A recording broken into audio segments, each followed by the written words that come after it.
That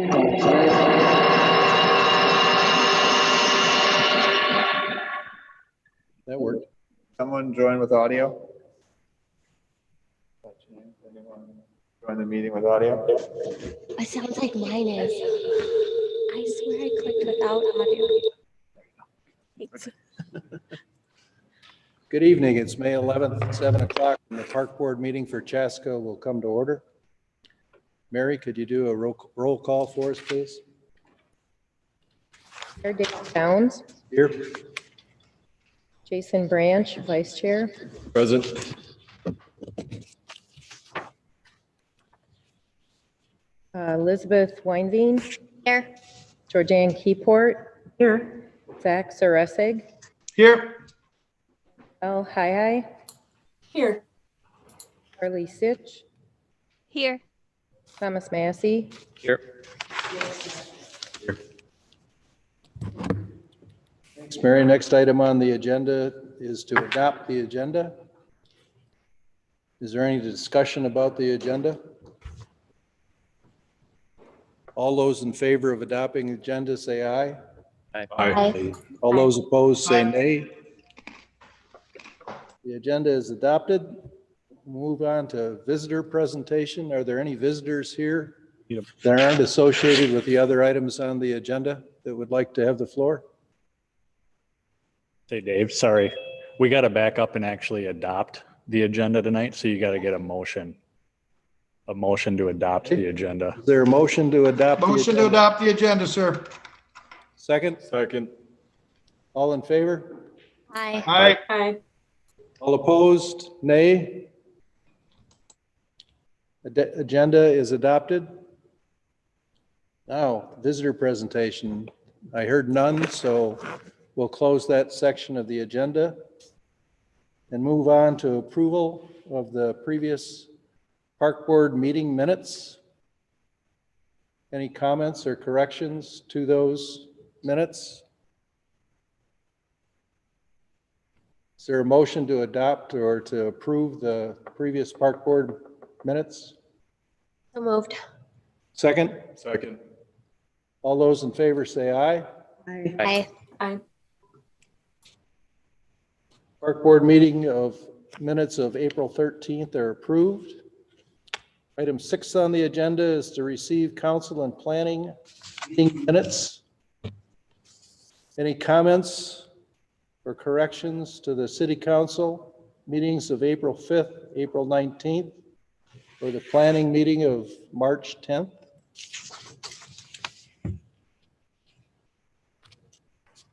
Hearing none, the minutes are received. Okay, moving to the action items. First action item is recommendations to City Council and Planning Commission on Lennar concept plans for Wagner property. Marshall, you want to introduce this? Park Board Chair and Commissioners, and those that are joining us here at the event center, and anybody else who may be online. So bear with me a minute. I'm going to go ahead and share my screen and be pulling up a presentation to talk through the review of this concept plan.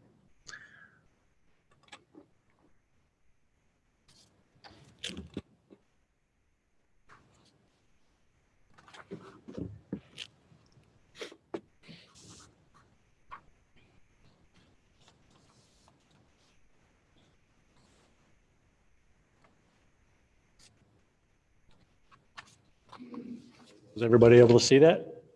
All right, good.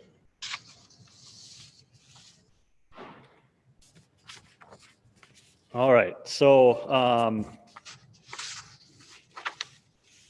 to jump right in, so as we're looking at this development coming in through Lennar for the Wagner property, the first thing I would point out is how this aligns as it relates to the park dedication with our 2040 comprehensive plan.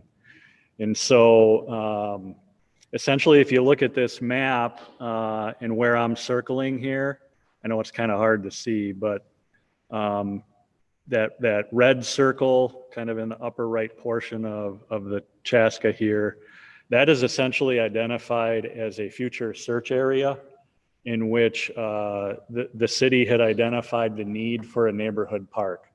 And so when this development came through, it was understood that the city is interested in having a neighborhood park incorporated into this development.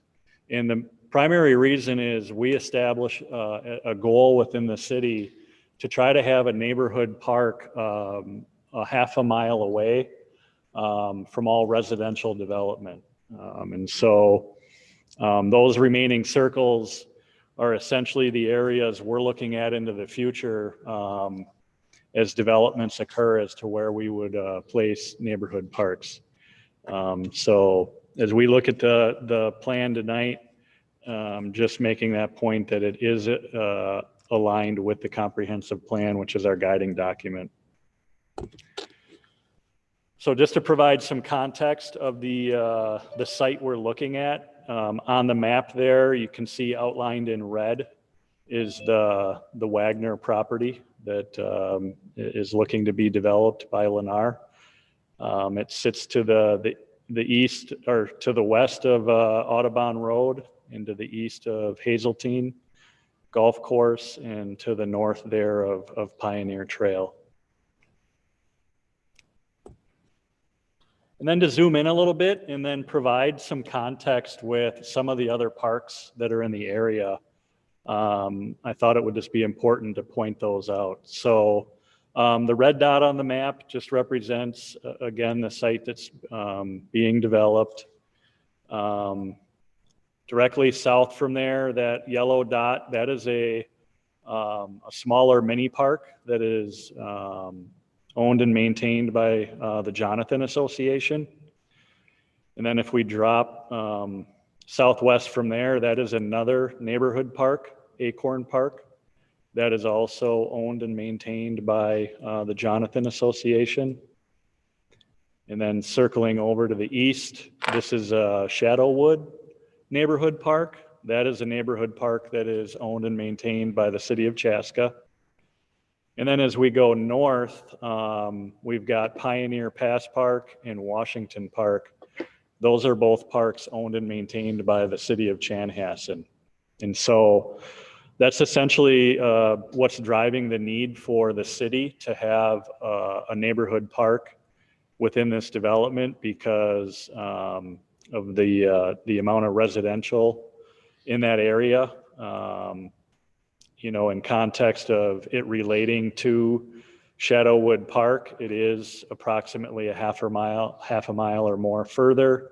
And it's also on the opposite side of a busy road along Audubon there.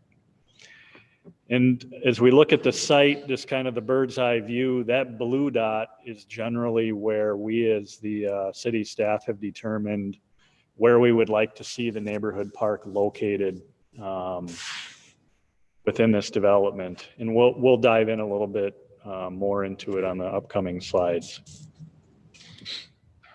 A while back, we took a tour of the property, and here is that area where I pointed out in that northwest part of the site where we see an opportunity for the neighborhood park.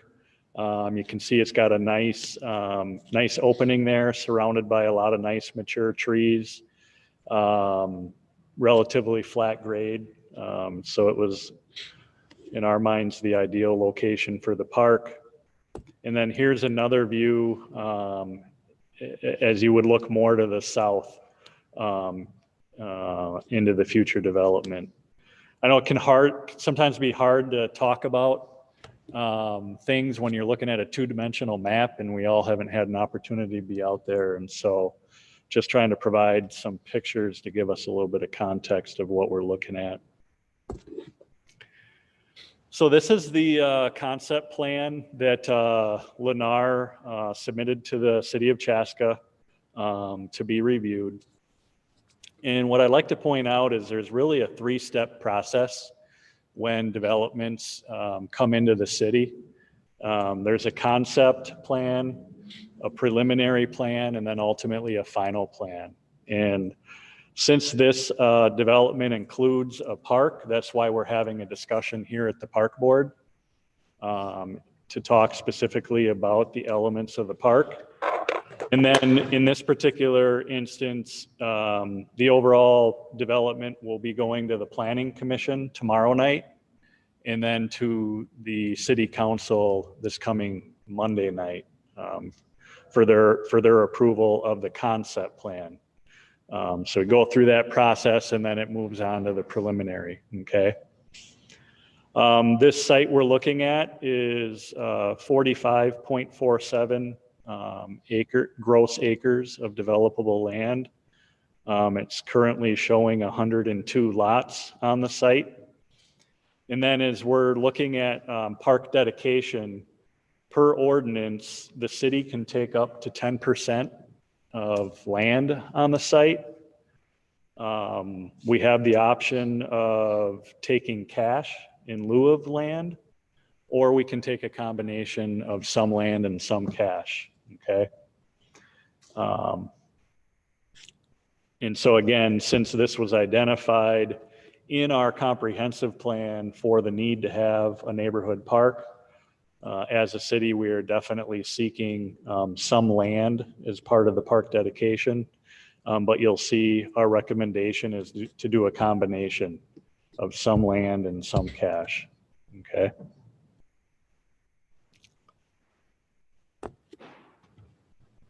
And so this exhibit we're looking at here is really looking at the park area that Lennar has submitted to the city.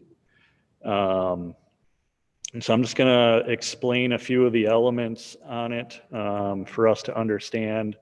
And then I have some of the talking points and recommendations I'll speak to thereafter. So that the red line that you see there, that's really defining the boundary of the property. So everything within that red box would be owned by the Wagner family. And then the area outside of it, the city actually owns that, okay? So there's some right-of-way here on the western edge along Autumn Woods Boulevard, and then this entire northern section that includes some wetland and a lot of other trees, that's already owned by the city. And that, quite frankly, was a very big reason why we felt that having the park located generally in this northwest corner was to our advantage. So we could have butted up against to some existing city land and take advantage of the trees and the backdrop there. So I think it gives that feeling of being a little bit more expansive when we're partnering it with land that we already own. That kind of neon green dotted line there, that's really outlining the edge of steep slope, okay? And so everything to the north of there is defined as a steep slope, meaning that it's undevelopable. You know, and that sort of goes north and slopes down into that existing wetland that you see there. Their net park area that they proposed is 2.6 acres. And you can see this area with all the dots in it coming across here and over to this eastern edge. That's really defining the area that they're proposing as the park dedication. And it would include a breakthrough between these two households or two lots with the trail access into it. So my role as a park and recreation director is really to make sure that we're defining the most value that we can provide as park dedication for public use and, you know, for the community, not only for the, you know, future residents that'll be a part of this development, but also the existing residents that live within proximity of this site.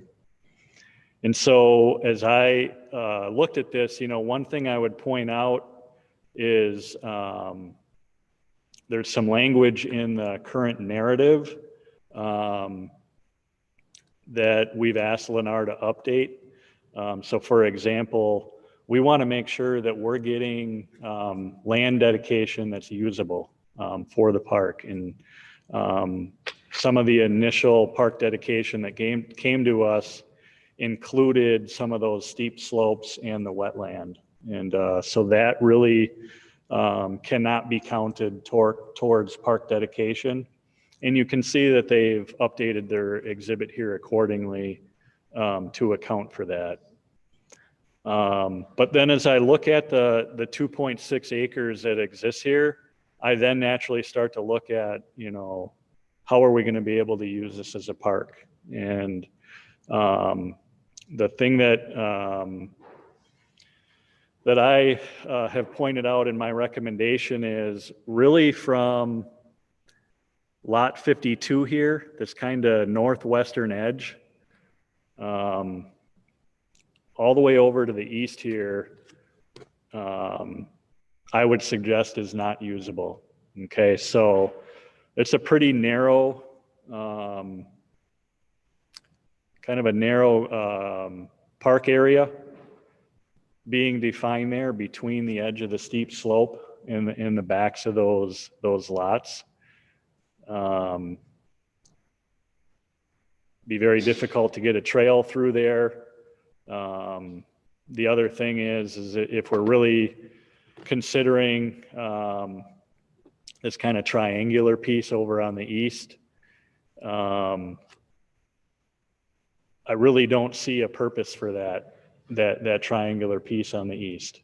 And the main thing is it's really not contiguous with where we see the primary park site being over on the western edge. And so really not a usable area and really not an ideal location to add a trail back between those homes, nor would we really need a third way to access the park site over on the west side there. So if we factor in, taking away everything that I just mentioned and really start focusing in on the western edge here, as we see it here on the exhibit, we're probably only talking about a little bit over an acre of usable park space, because from that northwestern edge of lot 52 over to the east, my understanding is a little over an acre. Okay. Additionally, if we look at the usable space here as it's presented in this exhibit, I would also say that this wedge down here on the backside of lots 54 and 56 really kind of becomes an unusable space as well, as we think about placing amenities and programming. So if we wipe out, that triangular wedge here, I have some concern about our usable space. And so my recommendation that I've put forth in the staff report that was included in the packet would be to omit 3 of the lots here. And so my recommendation would be to omit lots 53, 54, and 55. My understanding is that would then net the city right around 2.65 acres. That acreage then is all contained in one area. It provides really nice sight lines into the park, accessibility, and I also think really highlights the park for the new development. As I look at it, as it's presented in this exhibit, it's pretty well hidden. It almost appears to be a park for those 3 households that are shown in this exhibit. I also feel like there's a natural kind of shape here that if we follow this, this edge of the steep slopes and come down the western edge of lot 52, I think it just gives a nice shape to the park that'll really allow us to maximize that 2.65 acres that we'd be looking at for the neighborhood park.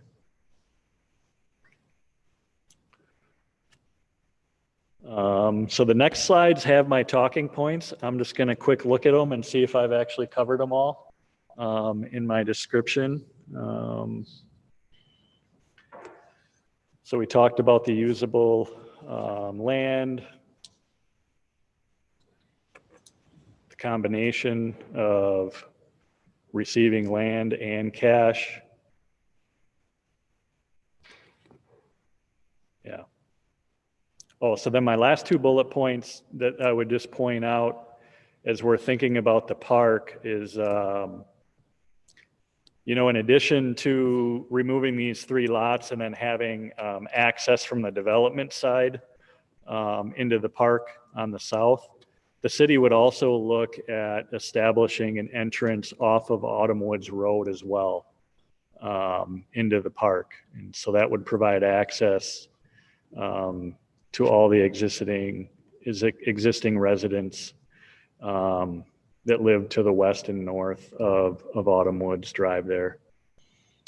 And then really what we'd be looking at is taking the remainder value in park dedication as cash and using those funds to you know, acquire the amenities, the playground, whatever features ultimately go into the park.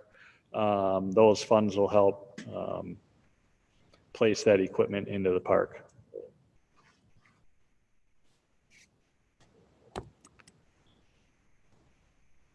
So with that, I think what I'd like to do is turn it over to the park board, see what questions or discussions you have after hearing what I reviewed and the recommendations I'm making.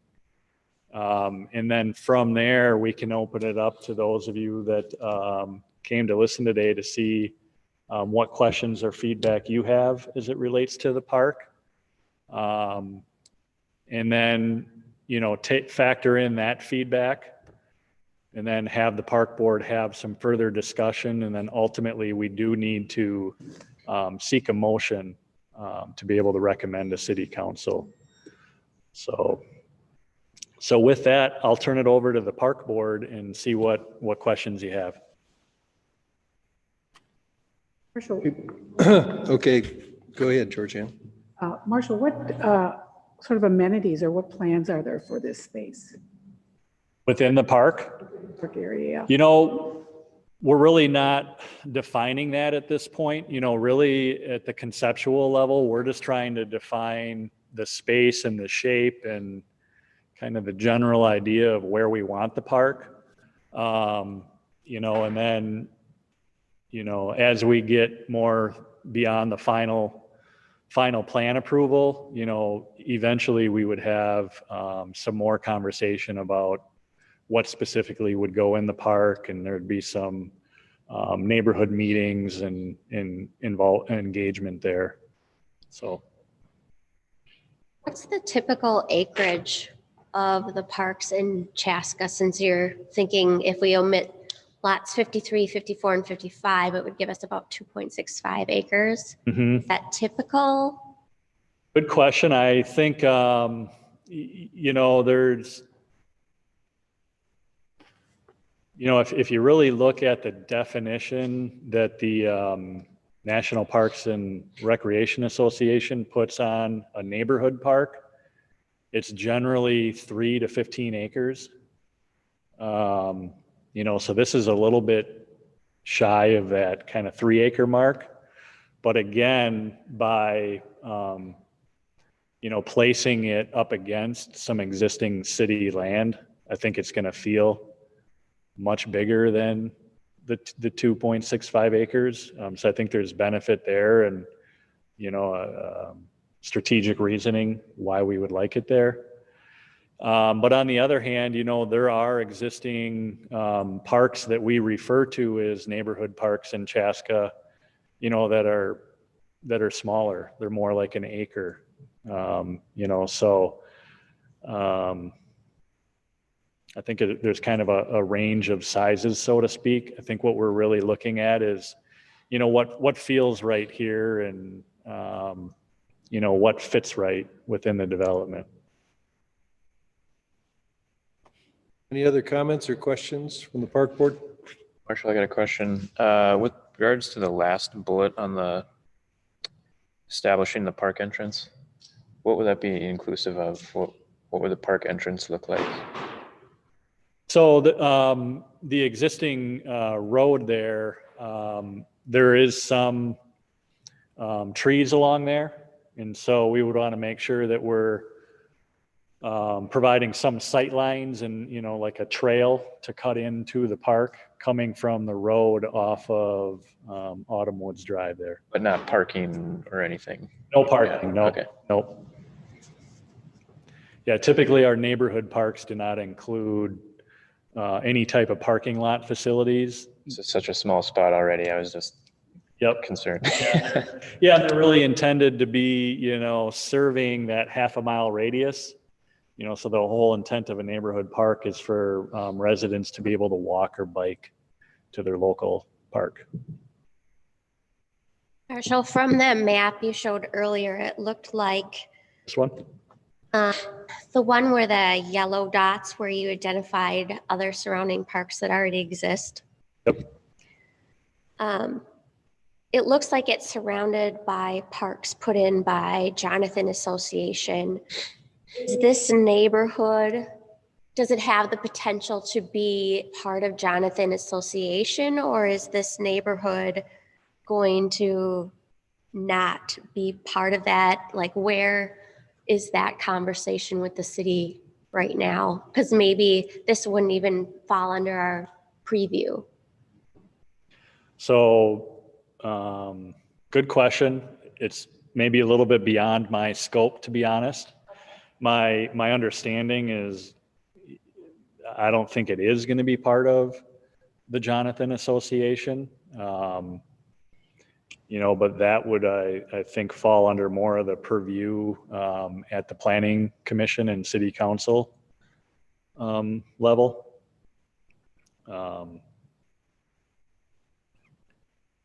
Yeah. Sorry, I don't know more than that. All right. Marshall, I've got a quick question. Yep. Is there pretty high demand in that area? Is there a general feeling from the out there that there's already a lack of park space there? And the reason why I ask simply is because is it generally going to be our approach that whenever there's any additional homes that we're just going to try to carve out whatever we can, or was it, is it that there's already a lack of supply there for parks for everything that's already out there? Good question. I think it really falls back on the vision that we had as part of our comprehensive plan. I think it behooves us, more often than not, to make sure we're carrying out that guiding document and really making sure that we as a city are staying true to that goal of having a city-owned neighborhood park generally within a half a mile of residents, and the nearest neighborhood park, like I mentioned, is down here at Shadow Woods. Mm-hmm. And that is one of those neighborhood parks that really is more of like a mini park. It's probably more in the size of a half to probably more like a half an acre or an acre at the most. So I think, as I look at it from a city of Chaska park perspective, yes, I would definitely say that there's a need for a neighborhood park within this development. Is there anything to the north of this? Because, you just go a little bit further down Autumn and from there, and you're down to the high school by that point, aren't you? Is there really much around there? Well, as you go north of here, it starts getting much more You're then commercial. into Chan, right? Yeah, it gets more commercial and industrial. Yeah. And then you're into Chanhassen. Yeah. Yep. So Because it doesn't feel like there's much to the north of there, if I'm remembering that road correctly. mhm. Yeah, I don't know how many homes are north of there, but the park would certainly serve the area to the east Mhm. and to the north of the new development as well. Yep. Yeah. Yep, absolutely. Thank you.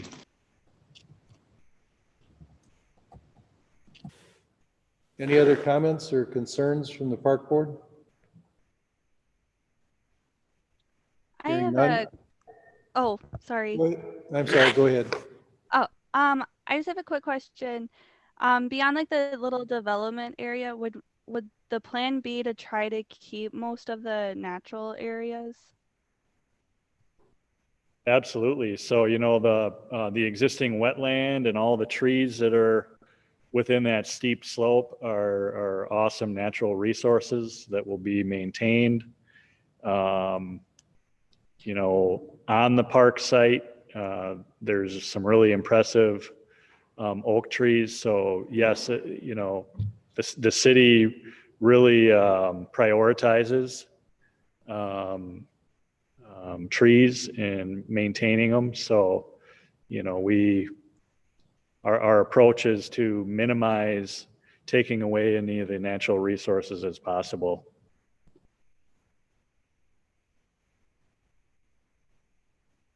Does that answer your question? Yep, that was good. Thank you. All right, great. Any other comments? The only thing I'd worry about having it being so densely kind of populated with trees and brush is the possibility of ticks being prevalent in that area, and that's not ideal for young children or animals in the park. Mm-hmm. That's part of playing in nature, Liz. Just had to throw it out there. And mosquitoes, they all part of the ecosystem. Yeah. It just doesn't seem like an expansive lot if we can't take out, the lot 53, 54, and 55. It's just, there's a lot of brush back there. I'm familiar with that area. Yes, and and I think that's really a factor in really needing those lots omitted, to create a little bit more expansive park space. Yep. Versus, 1 acre being pretty tight up against the existing woods there.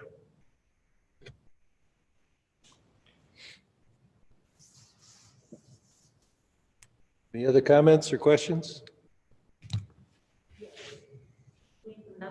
Oh, from the board. Okay, we'll open it up to our visitors. Would you? Chair, we do have a person with their hand raised first on virtually, so. Okay. Okay, that's fine. Let's open it up to the person with their hand raised on the. Josh with Lennar, you are good to go. Good evening. Thank you, Chair Downs and members of the Park Board. I guess, Marshall, if it'd be possible to keep the park plan up just so we can talk through that. Sure, let me. And while you're pulling that up, Marshall, I guess to clarify one point, it came up whether or not we'd be joining the Jonathan Association. And at this point, I've been in discussions with Jeremy, member of the board, and we're still exploring that.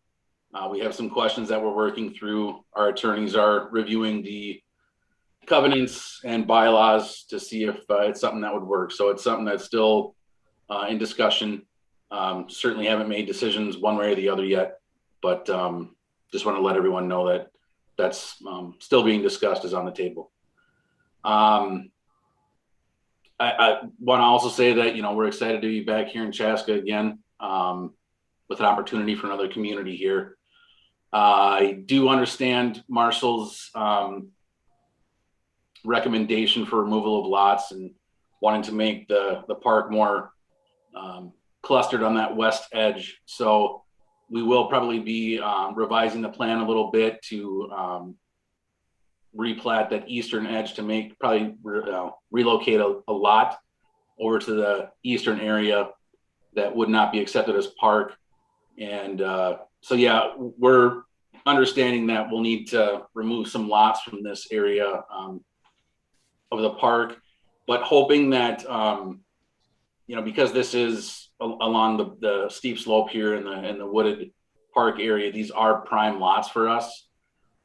So if we can maybe leave some flexibility in the park board's recommendation that maybe not specifying that exactly 3 lots have to be removed, but that the plan would need to be revised to remove lots to make for more of a contiguous park area on the west side, and that the applicant shall work with staff to come up with a plan for that area that's acceptable to staff to achieve at least that 2.5 acres of dedication area. And but again, just leaving that flexibility that it doesn't say that we must lose exactly 3 lots, but that we'll need to, revise the plan enough to accommodate a 2.5 minimum acre dedication area over here at the park. That was really all my comments on what's been discussed so far. So thank you again for the opportunity to discuss this tonight, and we look forward to more of your feedback. I didn't catch your name. Could you give us your name again, please? Yeah, Josh Metzer with Lennar.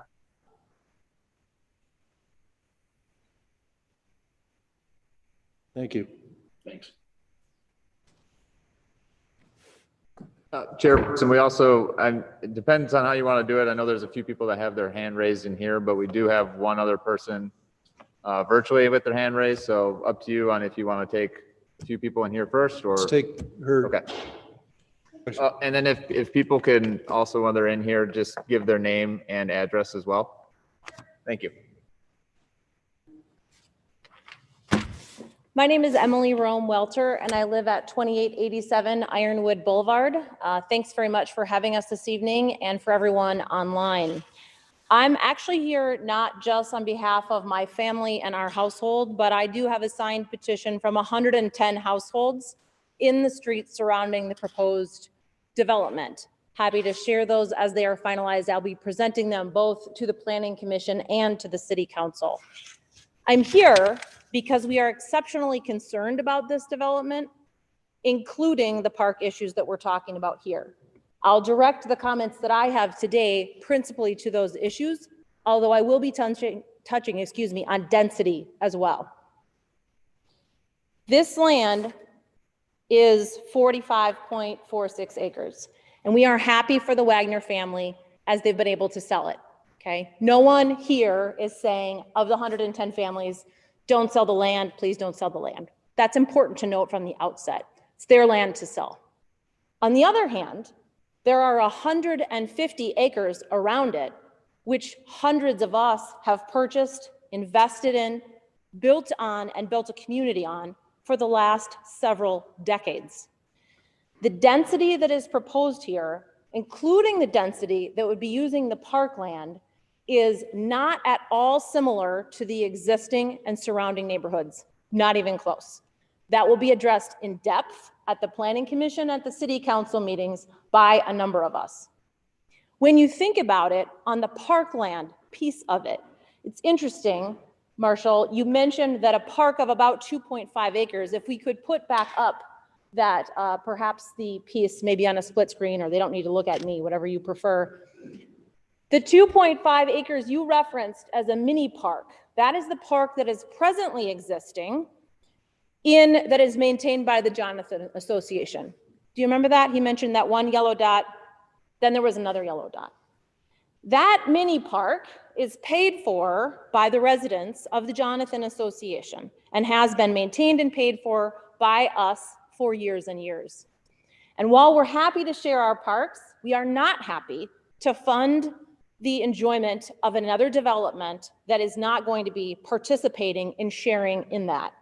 The other important piece, I think, that you referenced on the 2.5 acres that we're trying to obtain, a couple important pieces here. The 2.5 acres of that Jonathan Park, that services 58 homes, okay? What we're proposing, while I'm totally in favor of everything so far that you've said, Marshall, I think that it all makes a ton of sense, and it is far superior to what was proposed initially by Lennar. It's simply not enough.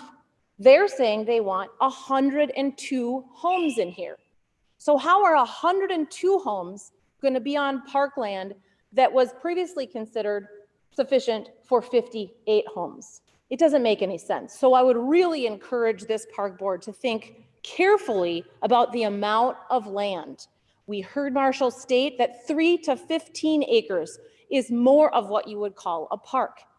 If you are asking the surrounding residents here to accommodate new community members, which we're happy to do, this cannot all be balanced on the backs of the people who have lived there, whether it's for 2 years or 40 years, contributing and building that community, preserving those trees, paying for the parks and trails. So I really would encourage you to think about expanding that park space and maybe another park.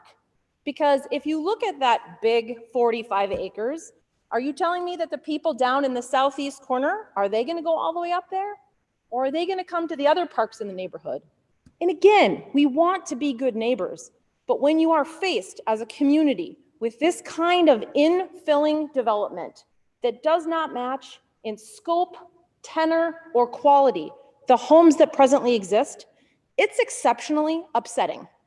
And 110 families, 93% of everyone who lives on every surrounding road is concerned about this.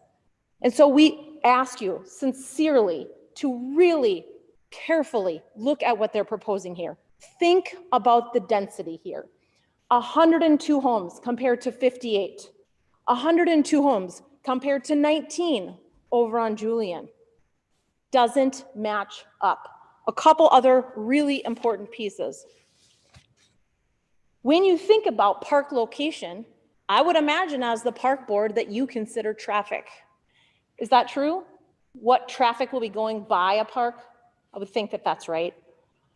That's something that we're going to be wanting the broader city council and others to be thinking about as well, because we have an existing park, the 2.5 acre park, which Lennar would like to route 6,100 cars by every week. You're making some really good points. Yep. But they're for the planning board rather than the park board. Okay. I really understand your concerns, okay, but we have to focus on the park. So the part that I'd like you to focus on then is 3 to 15 acres.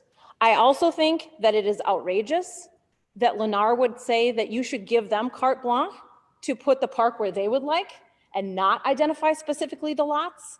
We would all encourage you to identify specifically the lots that you want as the park, because they're not going to do it in our favor. You are our only chance for protecting our investment in our community that we've kept up around this land. The Wagner land is valuable and Lennar wants it because we have all done what the park board and the city and the Jonathan Association have asked us to do for decades, which is invest, protect, and be a community.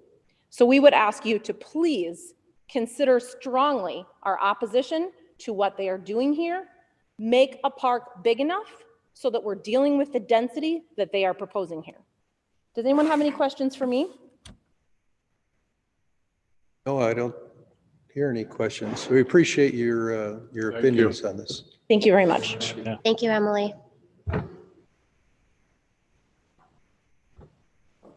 Well, get ready. I'm not nearly as polished as Emily is here. My name is Doug Schoen. I live at 3095 Autumnwoods Drive. I have lived there for 34 years. So I have a very, very good understanding of our road, Autumnwoods Drive. Now, I really appreciate it. Sounds like you people have all walked the property and you are familiar with the hopefully the segment, especially from the north entrance off of Audubon down to Julian Drive and then back up and around. My home abuts the Wagner property. I'm second house in, but back my home is right up against the proposed development. I'll try to cut it short. I'm not as well prepared. I know this is more for the planning commission, but I think it pertains to what you people are trying to do tonight here. What I'm going to propose to the planning commission is to close Autumn Woods Drive at the point where Lennar wants to enter Autumn Woods Drive, directly across from the townhomes there, the rental townhomes. Close it at that point, just to the west of it, so they can still exit and then go out to Audubon Drive or Audubon Road. Close it from there down to Julian. That stretch of Autumn Woods Drive from that point down to Julian is really a beautiful little stretch of road.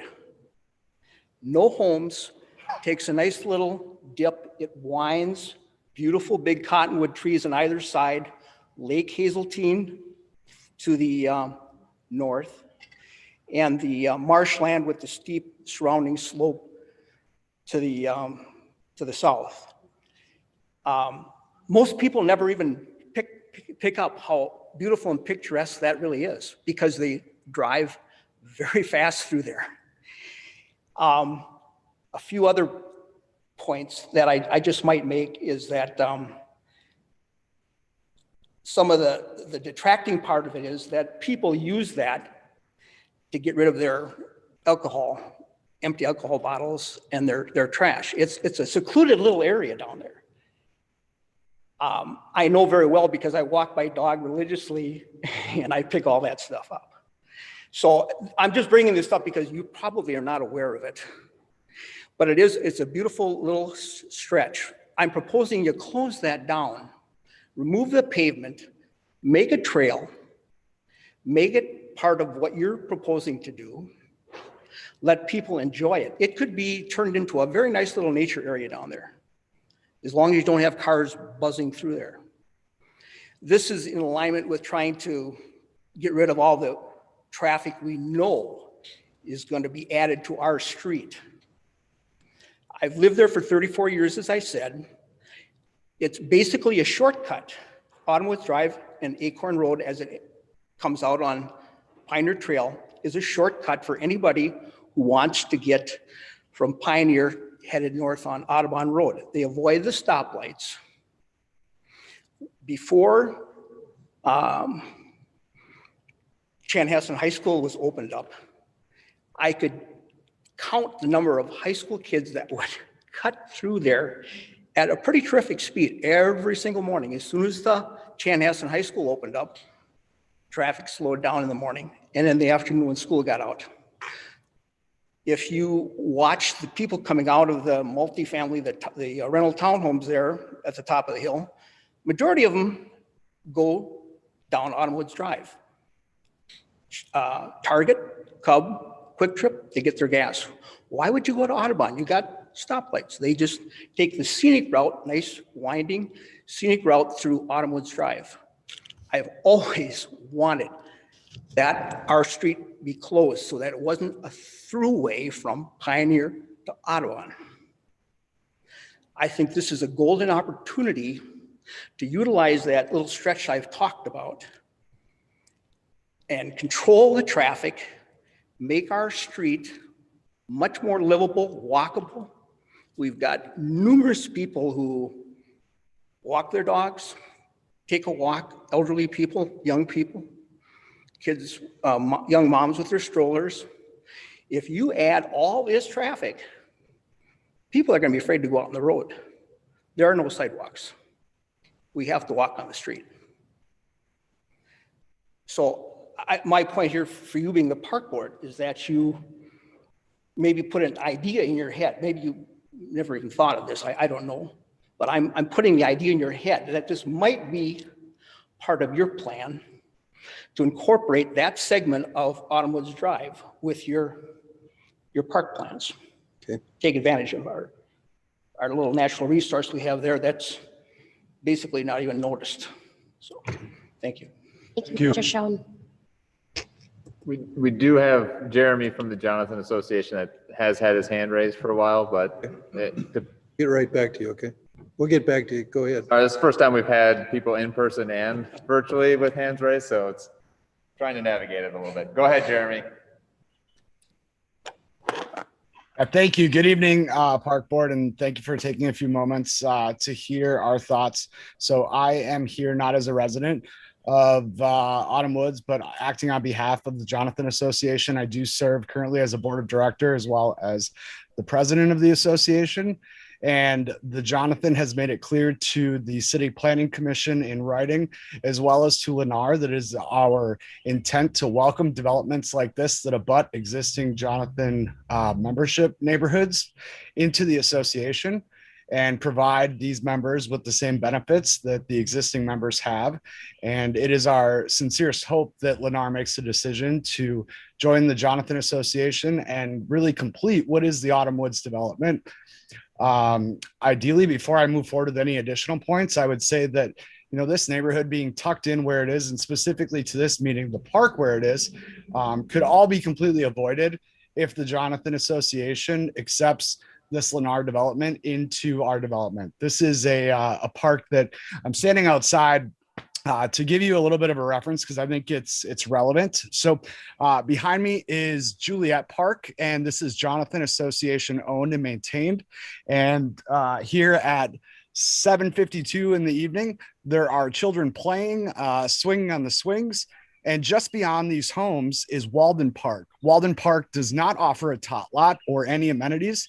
And right now there are 0 residents of Chaska enjoying that. And mainly because that park is tucked in side of the Jonathan, and it's just not utilized. And I think that this park, to be totally honest with you, would be very similar. And so if the planning board does move forward and the park board accepts this land, I think that you really need to think about the amenities that you offer, as well as tot lots and things like that, because otherwise it will turn into something very similar to Walden Park.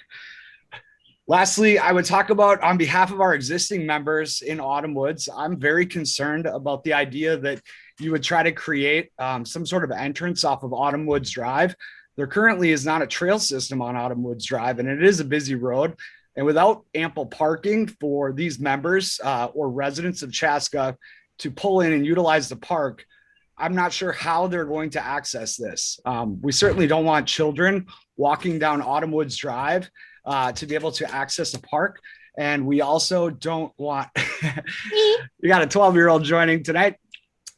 We don't want any accidents or things like that for this development, simply to appease Lennar to be able to have a park that they're giving to the city. So I would just really encourage the park board to think about these things and be very thoughtful in, if you were to accept this plot and develop it as a park, how is this not a park for just this development on the Wagner property, but really all of Autumn Woods? And how can you work with the Jonathan Association to incorporate that? And that's all my thoughts. Are there any questions for me? I don't hear any, Jeremy. Thanks for all your information. Yep. Thanks for your time. Thanks, Jeremy. Thanks, Jeremy. Thank you. Jay? This is by far the most interesting park board meeting we've had in a long time. Exactly. My name's Jay Rowe, 3621 Cavallo Pass. You may ask why I'm here. I live up in the Cheval neighborhood, but I represented this area for 14 years on the city council. So I thought maybe I could bring some historical perspective, to the discussion tonight. I recognize this is the park board and not the planning commission. And so there's different ordinances that empower you with what you can and cannot do. But you do have power tonight. You can take a look at what is being proposed from a park standpoint and an amount of park and where it's being located. And you can say no to that if you as the park board don't believe it's correct for this neighborhood. Some of the historical perspective, that I look back over the years, this particular development was never really planned for this neighborhood. It was always looked at that this would be an extension of Autumn Woods. So it'd be something with bigger lots, a little bigger homes, There really is an affordability component to this. I'm all about affordability for our community, so I don't really see that, with this particular community that they're looking to build there. And then I'll tell you, the first time I ever walked Autumn Woods running for office in 2000, everywhere I met everybody was talking about the Jonathan Association. The fact that this particular project would not be part of the Jonathan Association, I think would be a huge mistake, being so disconnected, from that. I lived in Cortina Woods for 20 years. We weren't in the Jonathan Association, and we were sandwiched right between Autumn Woods and the main core of Jonathan Association. It just didn't make sense to me. So I think I know that's not in your purview, but I think that is something that needs to be looked at, especially with the parks, and having those in there and having Jonathan maintain those, I think would be a real benefit to the city. But I think you as the park board have the power tonight to take a look at this on its merits, not from the density or the development or the housing styles or anything like that, but what's it really bringing from a park perspective? And I just don't think that it meets those guidelines. I think that, it could be bigger, the location. I think there's just a variety of things. So the power is in your hands as the park board tonight to take a look at this from a park perspective and base that on the merits and how you vote. And lastly, I remember how upset we got in Chaska when Chanhassen put all those townhouses along Audubon Road, because we always looked at this as somewhat of a green space out there. Now I recognize things change, but it's almost the exact same thing we're going to do with this development. It's the same thing, is putting density in where we have an opportunity to connect a neighborhood. And I think there is precedence if you look at Bavaria Hills and Symphony where we didn't connect those two neighborhoods out there. And so I just ask you to take a look at the park on its merits and make that determination and let the Planning Commission take a look at the other things. So I appreciate the time tonight, Mr. Chair.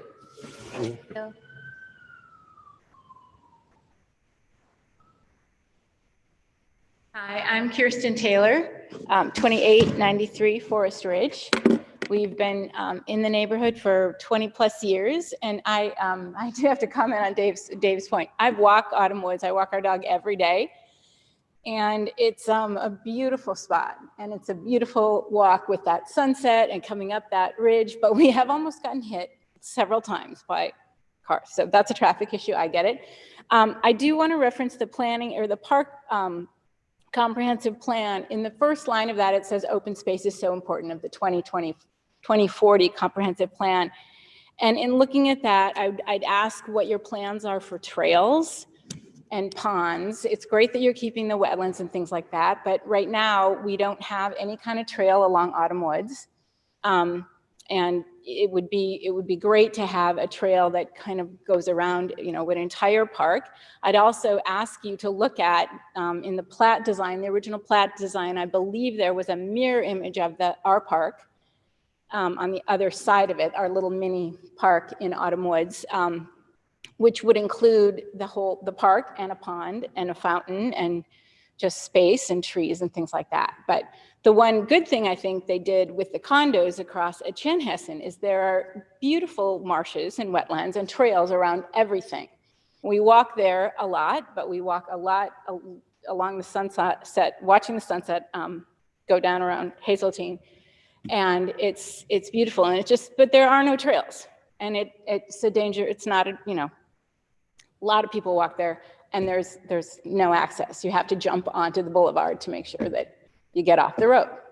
So I would ask you to consider all of that, and then lastly, it would just be I think really important to make sure that you are at least hitting that 3 to 25 acre, 15, whatever, that 3 acre. And I would just make sure that it's usable acreage. I mean, yes, you've got wetlands and steep grades, but that it's usable space. Because if you look at our Jonathan neighborhood and Julian and everything around that, this spot plopped right in the middle, with the lots close together, and I think 10 to 14 feet, I believe, between houses.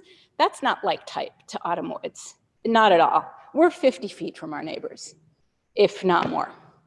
So I would just consider that as part of the space and the open space that's part of the 2040 plan. And to really think hard about what you're doing with this and where you're putting the ponds and the trails and the parks to keep it a beautiful, beautiful neighborhood. Thank you. Thank you. Any other? Go ahead. Marco Lundgren, 3075 Autumn Woods Drive. You don't have placards, but I'd like to commend you for your comments on the on-street parking. One of the things that we're facing with this entire development is the density issue. I understand the parking and the traffic issue is not yours. That's the Planning Commission and the City Council. But it'd be very important, number one, I think park is too small. Again, it's a density issue with Lennar. But there's also an entrance from Julian area there. And if this is a city park where Autumn Woods residents on the north end can use it, and residents in Julian can use it, you're going to be in big trouble with on-street parking. Those of you that have been there and walked, it's a downhill slope and it's a curve. So I would say if you do continue with this, if you don't expand it, whatever entrance you decide to put from that park onto Autumn Woods Drive, you should look very carefully at. And I thank you for your concern, sir. Thank you.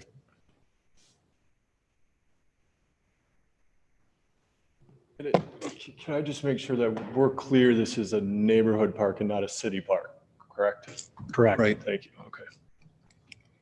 The difference is the neighborhood parks are meant to be walked to. Yep. There aren't any of the neighborhood parks. I'm sorry, is it maintained by the city? Yeah, and they're made to be walked to from the surrounding neighborhood or bike. There's very, very few, if any, of the neighborhood parks that have additional parking. Well, I would say then you should drive by Autumn Woods Drive in Acorn on an evening and see the number of cars that are parked in that neighborhood park.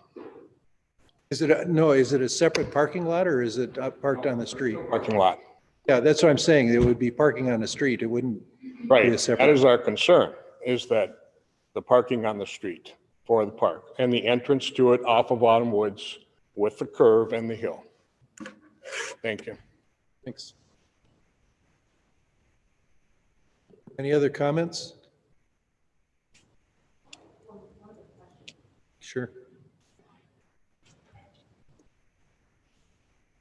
So again, Emily Rohn-Welter, my question, I was just trying to understand the workings of how it goes when Lennar says, okay, here's the land and the money part where you're saying you would take some in money. Can you just explain that a little bit more? Does that money go then toward the development or that's a credit because you're taking other land? Do you see what my question is? I think I understand it. So again, like per ordinance, we could take up to 10% of the land in this development. If we wanted more than 10%, the city would have to purchase it. Now, the scenario is if we take all the land, well, now we got to figure out a funding mechanism for the amenities that are going to go into that park. Right. And then that becomes basically, something that then the entire community of Chaska is paying for through their taxes. I see. So really what we're trying to do here is be strategic. And sometimes this is really about the size of the development we're working with to begin with. Mm-hmm. And so what we're really looking at was trying to figure out what's that general size of parkland we're comfortable with where we feel like it could be programmable. Mm-hmm. And again, we're maximizing it by putting it up against some already city-owned land. So I'd argue it's probably more than the 2.65. That's just what's being defined as park dedication. Mm-hmm. But then we're able to take that remaining value, which would be approximately 1.9 acres that we're not taking. In cash. Mm-hmm. And then, that's a formula based on where this development ends up with the number of units. Okay. That we're then able to apply to actually build the park. I see. Thank you. That's very helpful. Obviously, you guys do this on a, I don't know, I was going to say daily, monthly basis. That's helpful to understanding. One thing I would just throw out there is circling back to Jeremy's comments and some of the concerns that you heard here is if, and again, I know that this is not your part of the job, but sort of your part of the job marries up with other jobs. So if you were to take it all in land, the suggestion would be, I think that, and Jeremy, jump in if I'm wrong, but the association, and if they were part of the association has monies for building parks.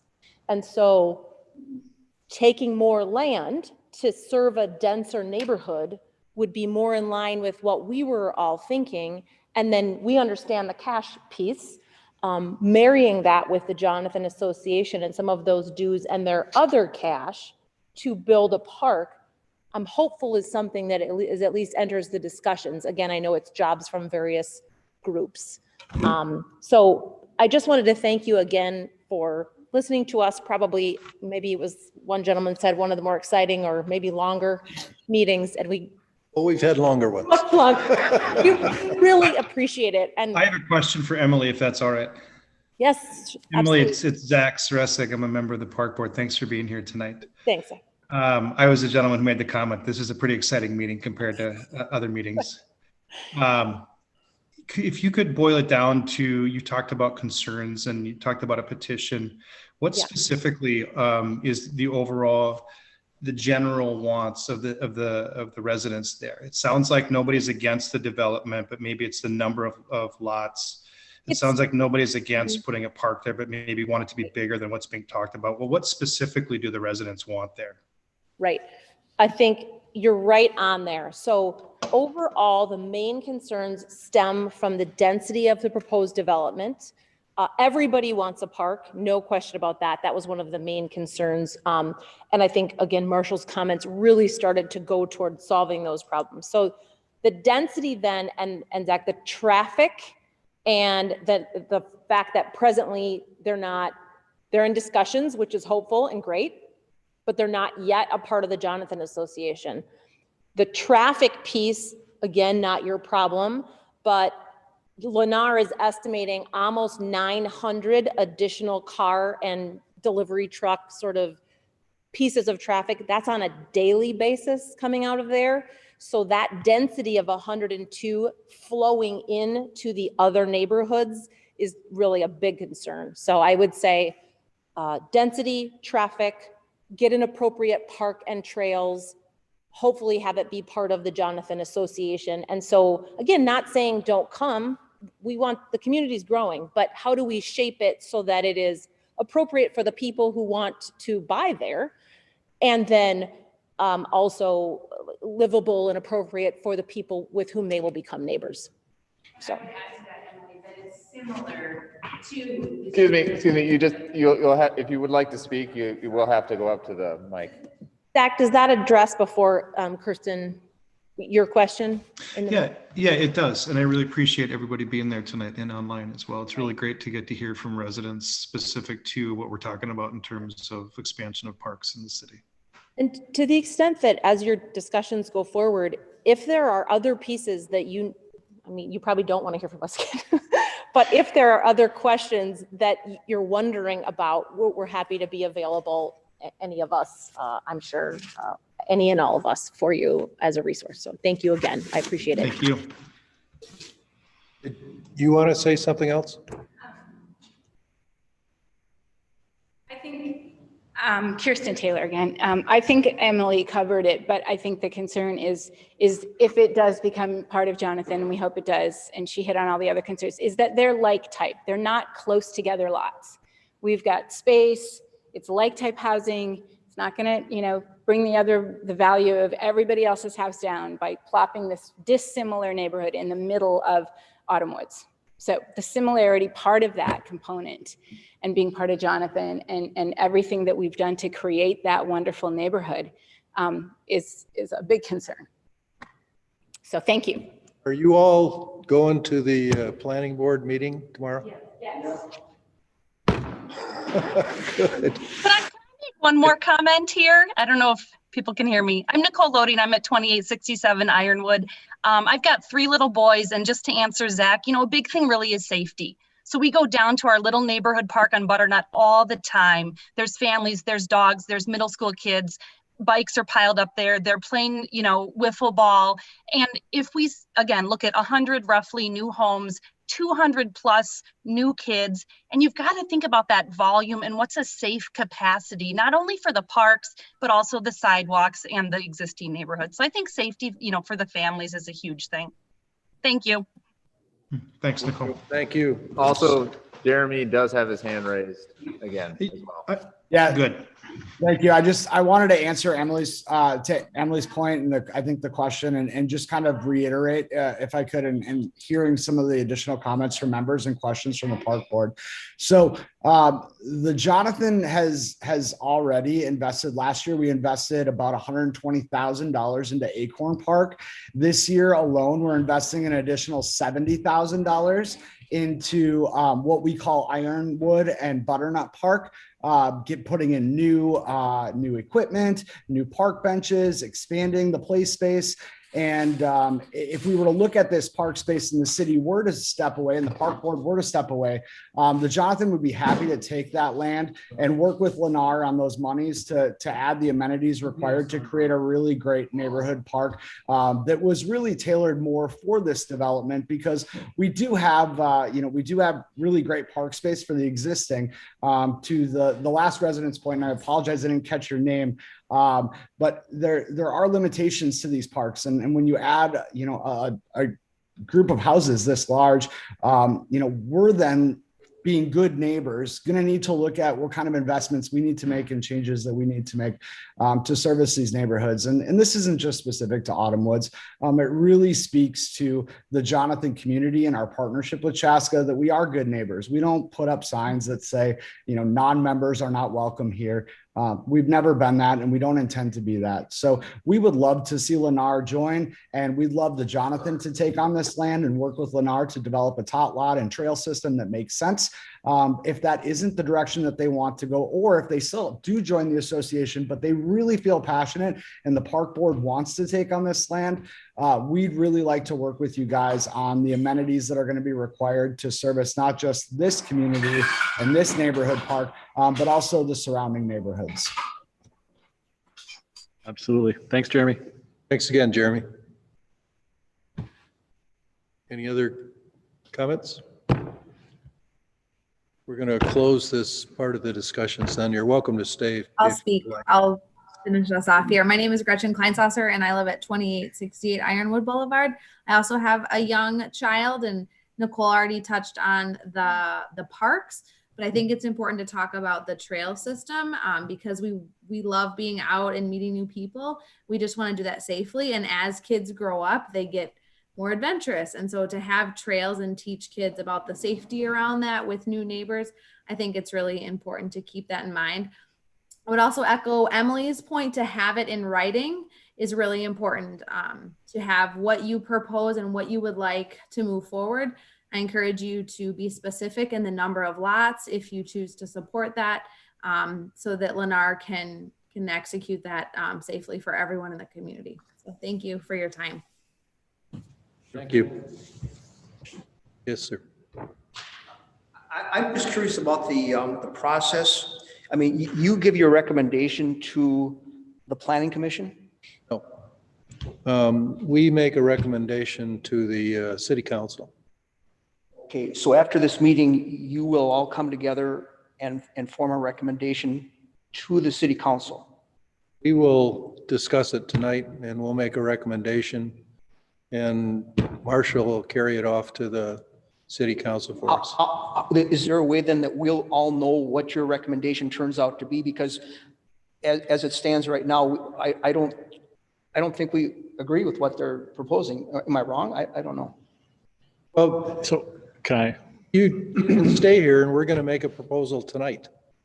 You know, we're getting ready to make the recommendation. What we're going to do tonight is, when you're done offering your opinions and ideas and concerns, we're going to stop that part of the meeting, and then we're going to discuss it again, and then we're going to make a recommendation for the city council to do something or not do something. Okay, and we'll make that recommendation, and Marshall will carry that recommendation to the city council. Is there a way that we can access, if we don't stay for your rest of your meetings, is there a way we can access what actually? Sure, it's on tape, it's on television, you can watch it on TV if you'd like, of tonight's meeting.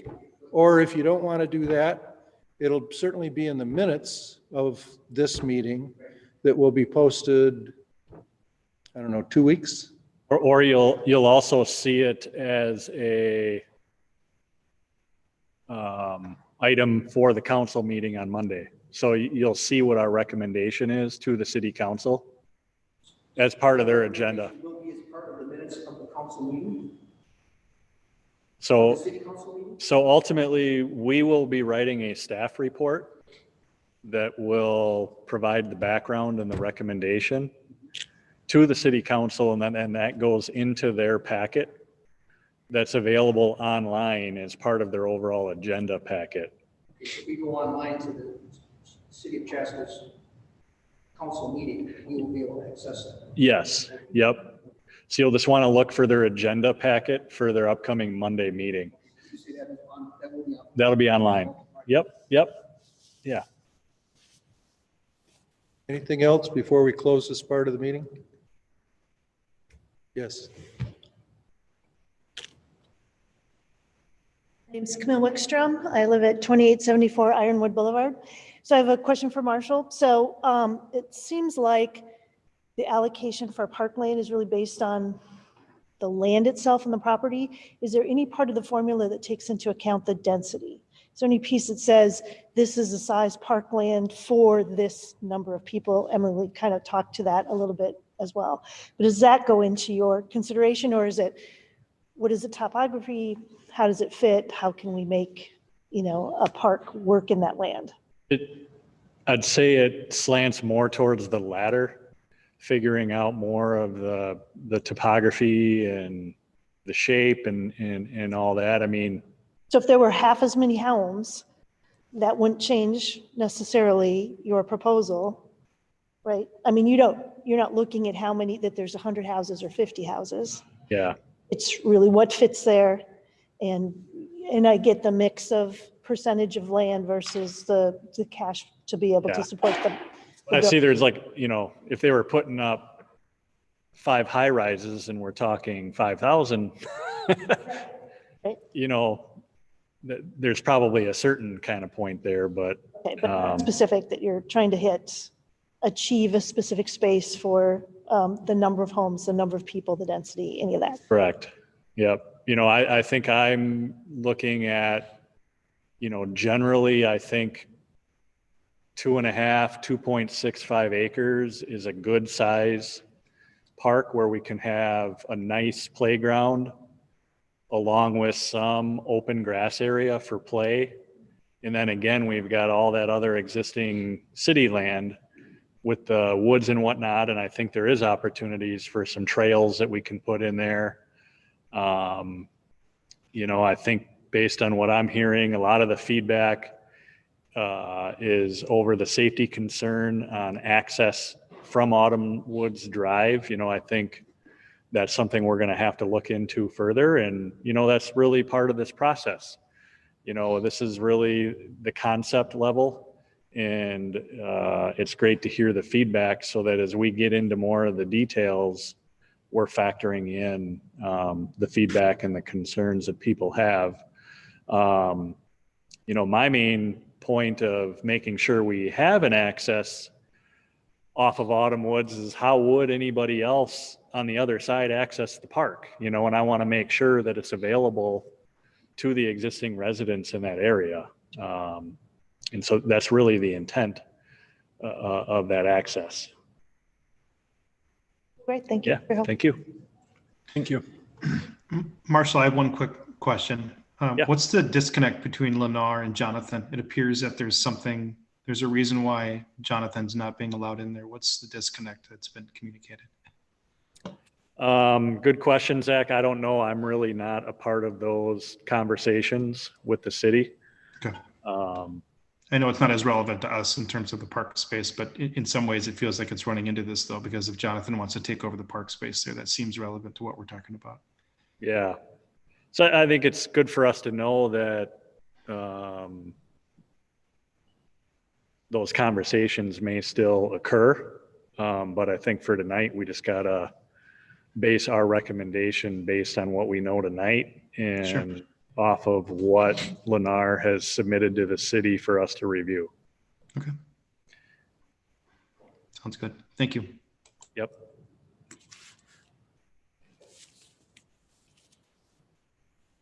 Last call. I close this part of the meeting and we're going to talk about it as a board.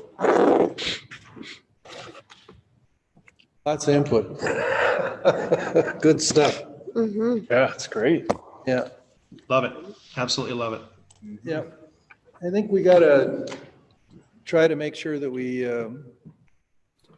focus on the park and the park responsibilities. There's wonderful things these as far as, you know, density and traffic and that type of thing that I'm sure will be discussed in detail at the Planning Commission.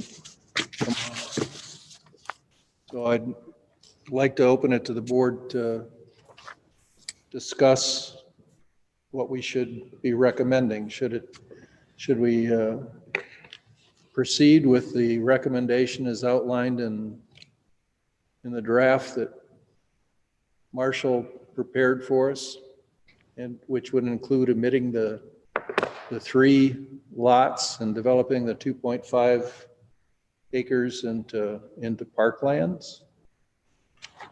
I'm Should really we- disappointed in the size of the park, given that you informed us a typical park is 3 to 15 acres. And as Emily pointed out, Autumn Woods has half the amount of homes as Lennar has. And I think that yellow dot, the park on Butternut, is currently has tons of kids always. There's cars parked at that park, even though it's a neighborhood park and you should be walking to it. So that tells me other people are coming from surrounding areas to visit this park. So to me, not only would I want to name lots 53, 54, 55, but so egregious as to ask for lot 56. It's just not enough land for a park. Marshall, can you bring that map back up again, please? Yeah, thanks. I was going to ask for that too.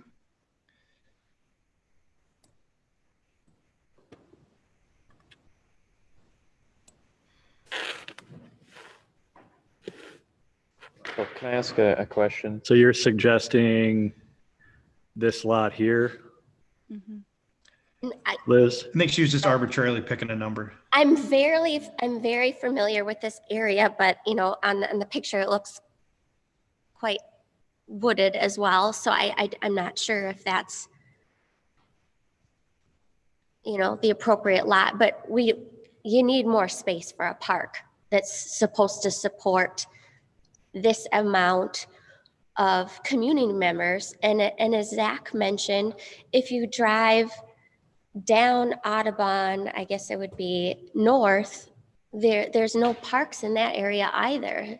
So potentially it could be drawing from even further areas that we know of that would come to this park.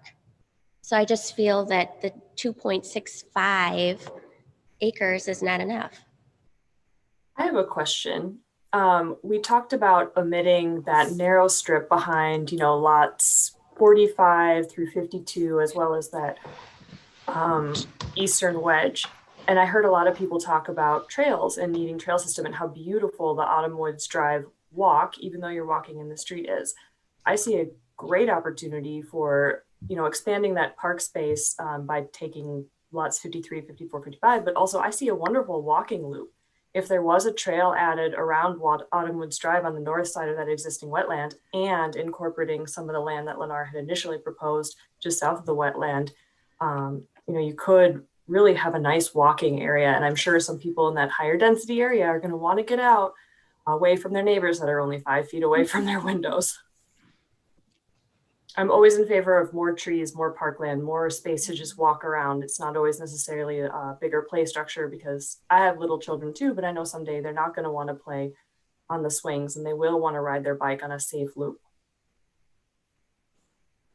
So one thing to think about as you're asking for more and more trails, then we're not going to have any of the cash contribution going towards those amenities. So now the city is going to have to look at coming up with financial resources to build those trails, maintain those trails, and then also the playground. So I'm just saying, keep that in mind. Of course. A little bit here. Mm-hmm. Going through a plan about trails, correct? Currently, we're putting that together. Riding, biking, walking, running, whatever trails we've got. That should be included here. You know, we should be looking at that here.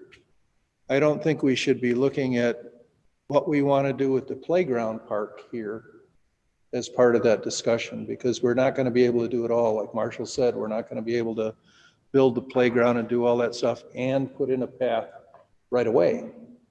That should be something that gets put into the master bike and trail plan. And if it's something that is suitable for us to do and it's great for the community, we should absolutely do it. Okay. But I'm afraid we're going to, if we put that into this for recommendations, we're kind of trying to bite off too much. I don't think it's suitable for the recommendation going forward. Well, and I think there's possibly opportunity to incorporate trails on the north side of that wetland that the city that's already land the city owns, without then taking up more parkland dedication and taking away that cash contribution. Does that make sense? You know, so, you know, to the north of that red line there, the city owns that. And so there could be an opportunity along that northern side and around the wetland to bring some trails in through there and access the park without taking more parkland dedication, you know, from that lot 52 over to the east. And then that gives us over the top of the north side of the wetlands rather than through the south side. And then now we're up against a steep slope ridge and a pretty narrow pathway across the backs of people's homes, which isn't as desirable either. I have a trail on the backside of my home with a narrow creek, so it works very well. I will just firsthand say. Marshall, what happens after, what are we recommending to the city council? Like, what are we being asked to do? Just give them our feedback on it? Like, hey, it's great, put the addition there. Here's what we think for parks, but with this particular feedback, or are we actually trying to give an up or down vote on something here? So, you know, I've outlined my recommendations, you know, within the staff report and within this presentation. And so, you know, it's determining whether or not you agree with the recommendations I'm making, or if you all want to recommend something different than that. But there again, you know, we want to put our best foot forward for city council, but they will ultimately make the decision on where this goes. We're just a recommending body. Yeah, and I would suggest that we want to capsulize some of the comments that were made out here that don't go directly to the park board, but are certainly major concerns here. Mm-hmm. say, maybe it's just captured in the minutes of this meeting. Or if, I don't think it should be part of the recommendation, but I think we should do something to alert the city council that we've heard some very strong and well-considered comments concerning, density and travel and paths and trails and, access. Yeah, and I'll be visiting with our city planner, Elizabeth Hanson tomorrow, just to share an update and provide feedback from this meeting, so that they have that for the planning commission meeting tomorrow night. And I think at that same, maybe the same meeting, maybe a different meeting, we need to, someone, I don't know if it's you or somebody on your staff or what, needs to discern the relationship between the city and Jonathan. And, the homeowners association that would be, assigned here, whether it would be to Jonathan or whether it would be an independent. And Jay certainly knows what he's talking about with his experience. So we should take that under advisement that this is something that is, we've experienced. We've heard from someone that's experienced this in another neighborhood and the same identical thing with Jonathan and not Jonathan. And his recommendation is very strongly that Jonathan manage this area. So, but again, I don't think that's part of the recommendation to the city council from the park board, but it's something that we should relay as information to what we heard. Yeah, I mean, and that's where I think that I just have a little bit of concern that our recommendation, it can't have hypotheticals of what Jonathan could potentially do. That's what worries me when there's talks of why doesn't Chaska take all 10 acres and then Jonathan will do that. And then we go ahead and, say, that sounds great. And then, I just want to make sure that they're. Well, I think, what Marshall, said earlier is we have to do something that is with the facts that we've got in front of us. Absolutely. We right. can't make that's exactly hypothetical assumptions that, it's going to go to Jonathan or it's going to do So this or. choice then to determine whether or not we accept the proposal you've made or not. And if not, do we make amendments to it based on what we know? Is that what the expectation is tonight? Yep. Okay. Yeah, Can you go back to your recommendations, please, Marshall, and put it back up on the screen, please? Yeah. Sorry, there's been a lot of information here tonight. This is good. This is discussion. This is always what we want, an engaged community, and we've got it.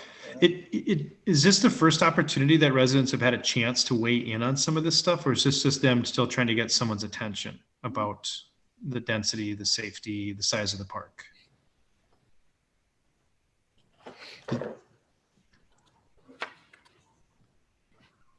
I don't know if you know the history of that or not, Marshall, or.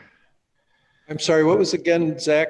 I didn't catch. I was just, sorry about that. I was just curious if that's a lot of residents in a small area there that are very concerned about this. Is this the first opportunity they've had a chance to weigh in on the park space, the size of it, location, safety points? Zach, there was a community meeting with Lennar for those residents who were in like a 3-mile radius, or I don't even think it was 3 mile, but it was very close proximity to the new development. And it was just with Lennar and those existing neighbors. This is the first formal opportunity where recommendations will be made, where residents have had a chance to participate. Perfect. Okay, I appreciate that, Liz.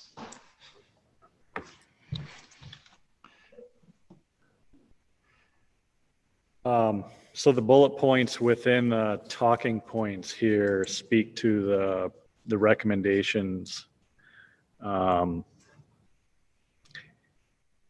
so we may want to be a little bit more specific. I didn't know exactly, by omitting 3 lots, what the exact acreage was. But generally going into this, I was saying, the city is recommending 2.5 acres at a minimum as part of this, as part of the parkland dedication.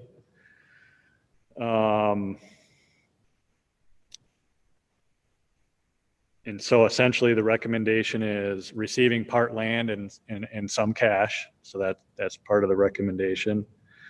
The recommendation is omitting the park proposed land starting at that northwest corner of lot 52 and everything east of there. And then the other recommendation is omitting lots 53, 54, and 55, and here it is more specific, which would result in that 2.65 acres of parkland.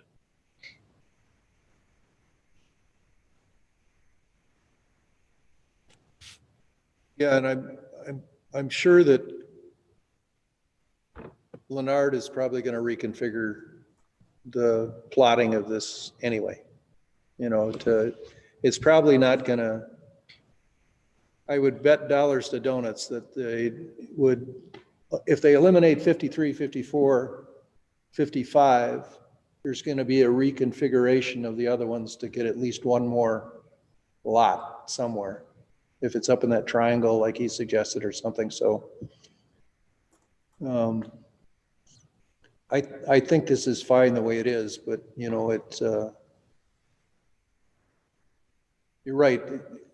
It's 53, 54 with the equivalency of a minimum of 2.5 acres of usable parkland in the northwest corner of the property. Mm-hmm. So I do have a question. So excuse me. I've taken in a lot, and I'm not as like familiar with the area as you guys seem to be. But I guess my question is, I know that their concerns were about size. So how much size, like how much land in that area is actually available? So what would actually be available is 4.55 acres, because we could take up to 10%. And then are we responsible for both park size and trails, or is trails a different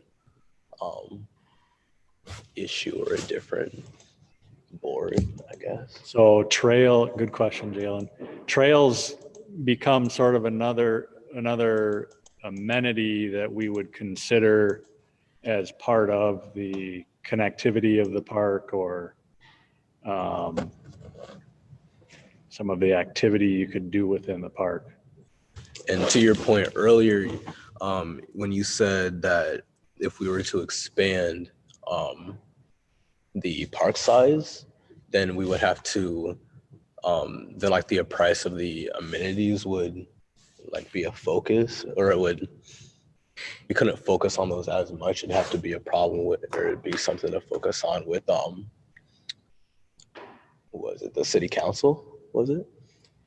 Yeah, so if we were to take all of the land, then whatever we would want to put into the park, or any trails, any of those added costs to actually build and create the park, the city would then have to find resources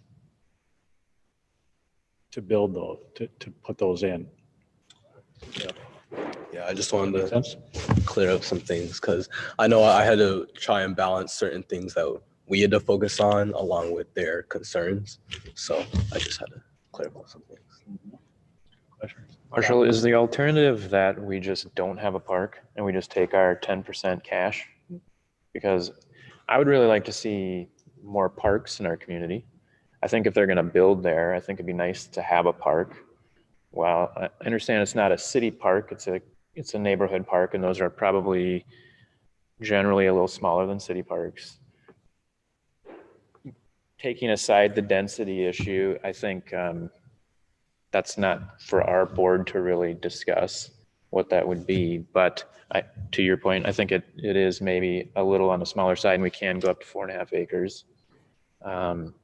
It might reduce the amount of amenities we can have. But again, if we can figure out what Jonathan, if we could get involved with them and they could help, I think that's another conversation that you might have to have. I think my only concern about this is really that access on the northwest side there, just with safety of that access, because I do know that road is probably a little bit more trafficked than what would be on the other side of the park, because those are, well, whatever. So would that safety issue be addressed through the planning commission of the city or another area? I mean, I'm just trying to determine what our responsibilities are for this park, because I want to see parks. So I just want to make sure what's surrounding them and they're safe to use and get to and so forth. Yeah, good question. So I think, you know, some of the road traffic and the density stuff really becomes more of the purview of the planning commission. But obviously there's a relationship here with the park. And, you know, if we're going to be putting in an access point into that park, we have an obligation as a city to make that, you know, as safe as we can. And so, you know, I think that's where we start getting into the details as this plan evolves more. You know, as we look at those components. And so obviously it's been a concern that's been raised. And so we'd be looking at that safety piece as part of the access into the northwest side. Okay. Yep. Partially, the land that's to the north of the proposed park area, you said is city owned, right? Yep. And that goes up to the road up there? Mm-hmm. The park, there's no need for the park to end at the red border on this drawing. The park can extend all the way to the road, correct? Correct. So we've got 2.5 acres that we're looking at for the park in the Lennar drawing. And we've probably got at least another 1/2 acre going north of there up to the road. So we're really, you know, probably a little bit over 3 acres on the thing. There's no reason why we wouldn't include that plot in the development when we get down to what the park looks like and all that stuff. We would include that city-owned property, correct? Question. You walk what he's talking about. It's all dense, mature trees, slopes down to the street. Excuse me, sorry. Just so people on the call, you have to speak into the microphone. Sorry. I like you. Don't misunderstand me. I like what you're saying, but I like you. But again, I walk that every single day. That is a dense area of mature trees. At the top of that elevation, it slopes tremendously down to Autumn Woods Drive. That curve is a dangerous, she pointed out, she's left. She pointed out that is a dangerous, dangerous curve. I don't know how many times as well I've jumped onto the boulevard to get out of the way of these cars that speed around there. Every time I see a car come down Autumn Woods Drive, the brake lights come on 200 feet before they get to that curve because they're probably going between 35 and 45 miles an hour. So please don't think that you're going to be able to put an access and make that part of the. Well, I wasn't talking about an access. I was talking about. There's talk of an access on that area there. Yeah, not to I love what you're trying to do, but you've got to go out there and look at it some more. Yeah, I agree. I'm not close enough to make a final decision or even suggest one. Yeah. I just want to make sure I'm understanding. So I've been looking at the aerial photographs of all of Autumn Woods, and there's no sidewalk, correct? Correct. Correct. Okay. So that would be the safety concern, right? Like we would add either a sidewalk or a trail along Autumn Woods would probably be a safety priority with the park. And would you say it's already a safety concern without the park? Yeah, even without the park. Right. Closing that street, it is that dangerous. Mm-hmm.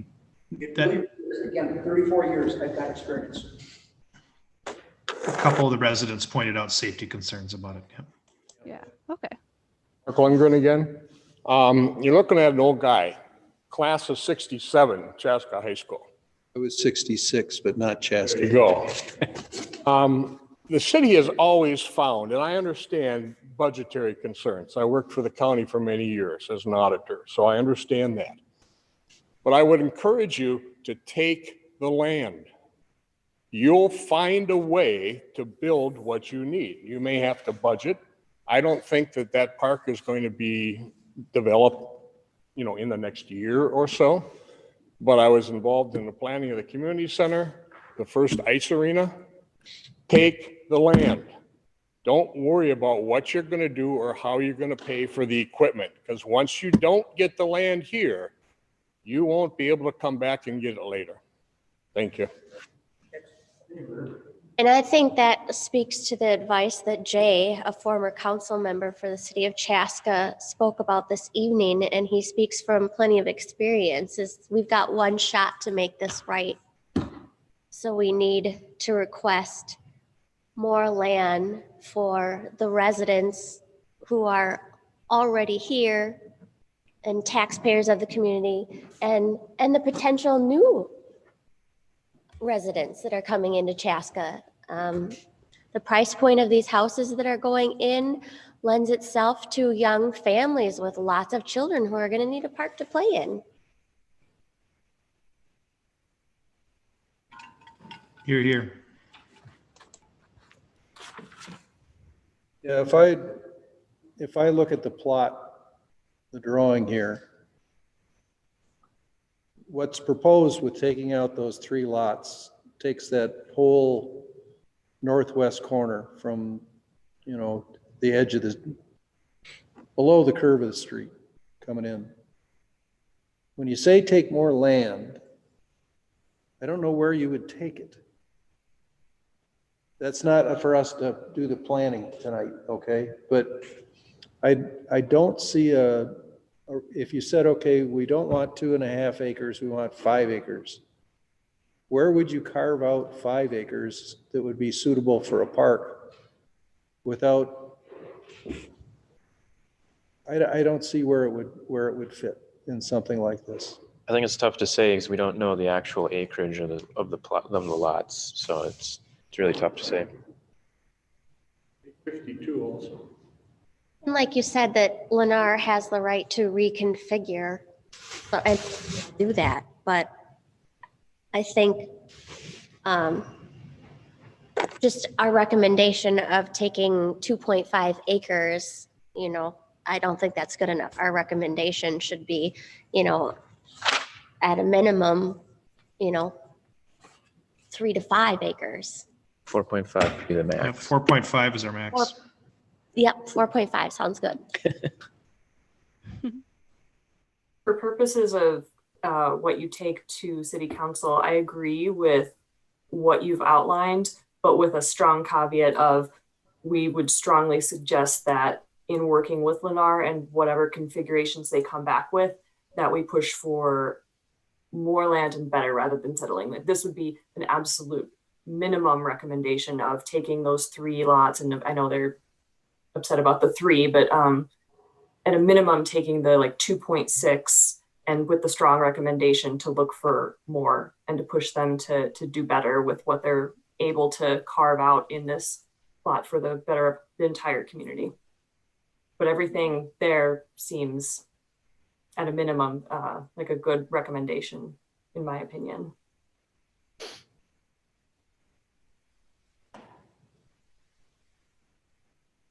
Is there any other discussion? I think if anybody'd like to have a discussion, that's great. But I think we probably need to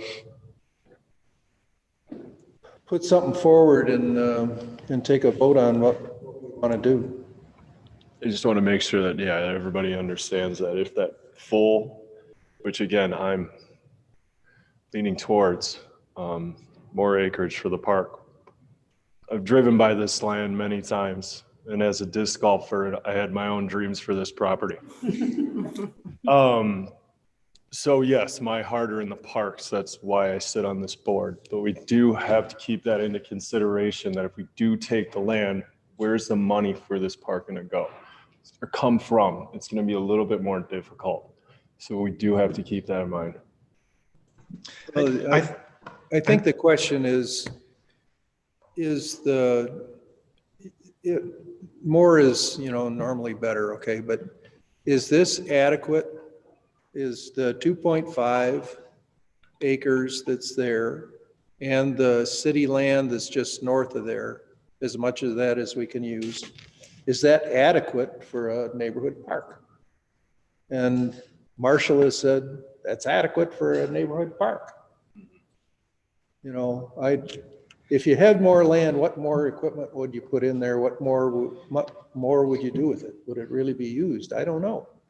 And that's just it, but yeah, Dave, exactly coming off what you're saying, by going smaller, can we go bigger?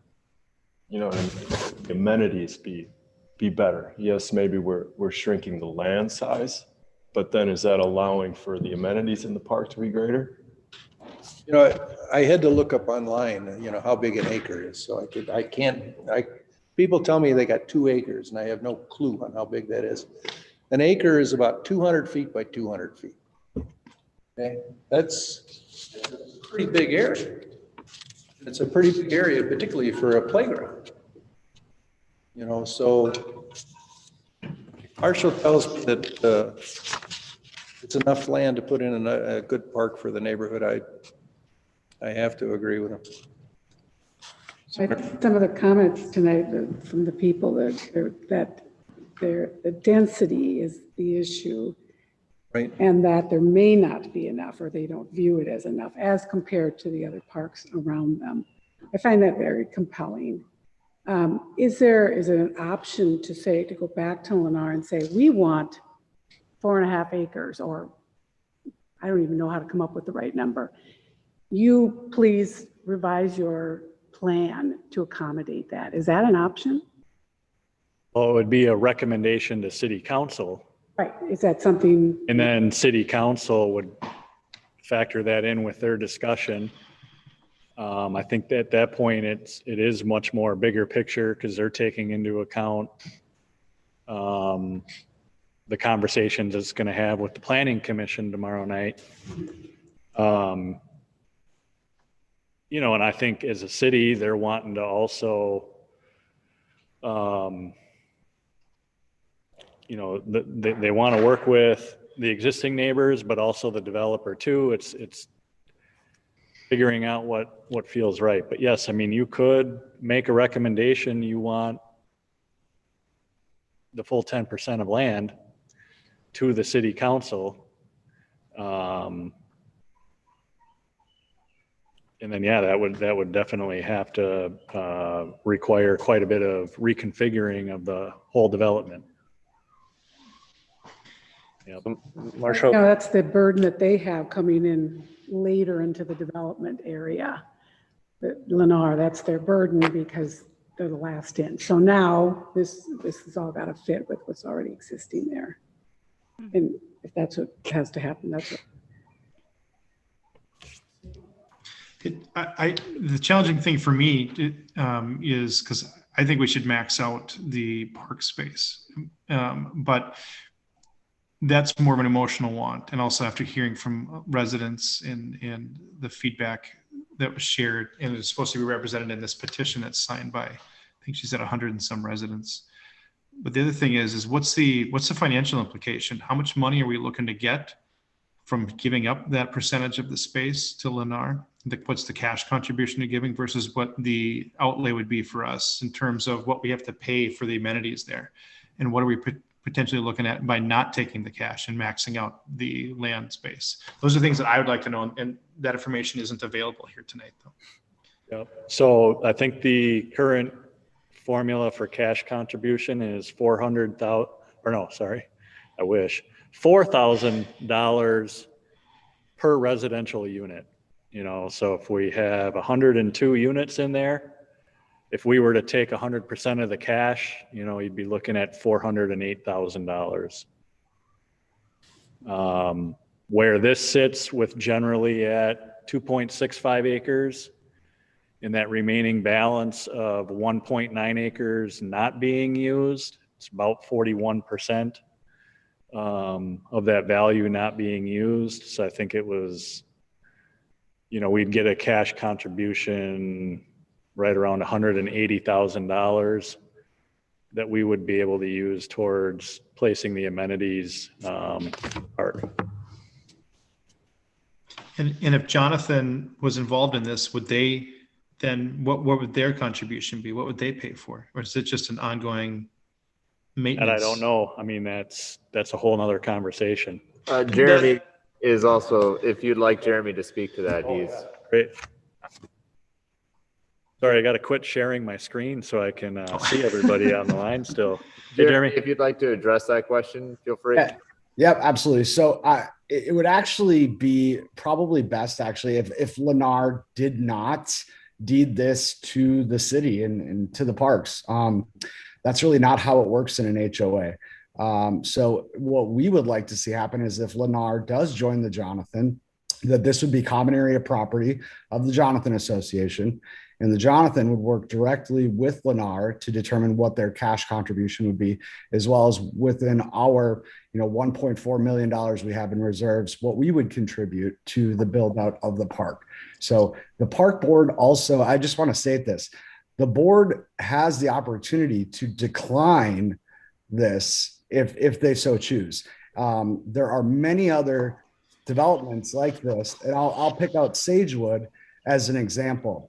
Sagewood did not join the Jonathan Association, and the Planning Commission and the City Council had them build their own private park to serve their members. It's not funded by the city, and the park board could do that in this case. You have that ability to decline. And then, Jeremy, just so I'm clear, so you're saying decline the land and just take the cash? No, decline it all, the entire opportunity, and say, this is your land, you've purchased it, and you work with the Planning Commission and the City Council to serve your community with a tot lot. And they would tell them, as the developer, you need to build a tot lot and dedicate X amount of land to a park for your members. How would that be any different than kind of what we're discussing here? Yeah, I think we're off on a bit of a tangent. Yeah. Out there. I mean, just keep in mind that whatever we recommend to city council isn't, necessarily going to be what's The recommendation. they do. So all we're recommending, They don't always listen to us. right, if we all love parks and we Sure. are the park board and we're supposed to represent the residents that come and present their viewpoints, I think we should recommend what our residents are asking for. And we are the park board. We want more parks. 4.55 acres is my recommendation to city council. Okay. I'm with Liz. I got one. I'm at 2.5. So Marshall, this is your recommendation here. We would be voting on this with amendments, or what would we be making a decision on here this evening? So, really what we would be doing is somebody would come forward with a motion, whatever the recommendation is. And then there would need to be a second. And just because you get a first and a second doesn't mean it's approved. So after you get a first and a second, then it would go back to the park board for further discussion. And then ultimately it goes to the vote. Who's all in favor?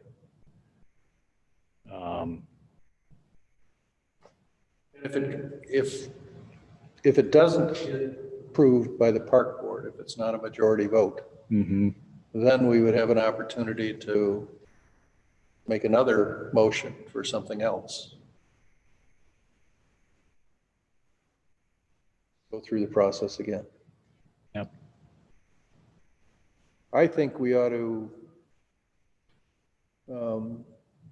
make a motion for what Marshall has proposed and see if it gets voted up or down. And if it gets voted down, we'll do it again.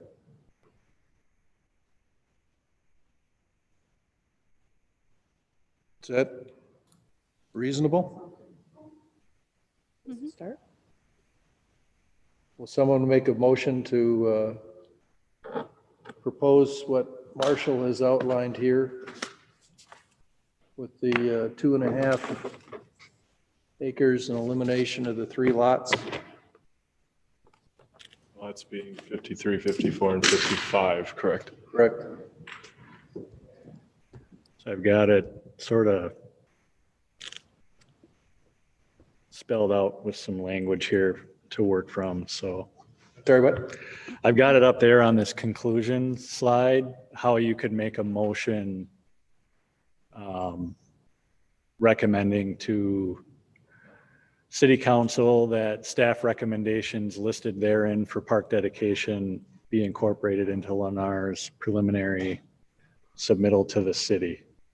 Okay, then we don't have to restate this whole thing, and then we tried to make it easy for you if yeah. I'd so motion. I'm sorry? I'd motion that. Is there a second? I second. We can have further discussion on it now, or we can proceed directly to vote and see if it flies, or is there any further discussion at this point? I strongly want to suggest that we make a motion to increase the acreage. Well, the motion is to include a park into the Lennar's planning, correct? So, No. so This. so to this, Right. yeah. For the if it 2.6 acres. And if it doesn't pass, then we can look at a new proposal, make a motion, a second, discuss it, and see if it'll fly. Can I offer a suggestion? I thought Danelle made a really good point in her recommendation that it could be stated as such that you're recommending a minimum of 2.65 acres with a strong recommendation to look for more acreage in consideration within the, as they move forward with the preliminary plan. Just a consideration to put out there, but. I think I would be absolutely fine with that. If you can adjust your motion, I would. I would, yeah. Can you amend your motion? And Yeah. you amend your second? Yeah. All right. So do you want me to help you sort of state that motion? Restate it? I mean, the bumpers of the size that you'd like to recommend, right? Yeah. I'm confused at who's needing to declare a motion. Correct. What's that to now? Am I being requested to restate that? I think that would be great if you would like to restate it. Okay, I motion. Yep. I motion to recommend to the city council that we proceed with Marshall's proposal as a minimum with a strong recommendation to find more acreage beyond just that 2.6, if at all possible. And do you want to define where the 2.65 minimum acres is? Must be contiguous to include those 3 lots, 55, 54, and 53 at a minimum, strongly recommending that we look for more space if at all possible.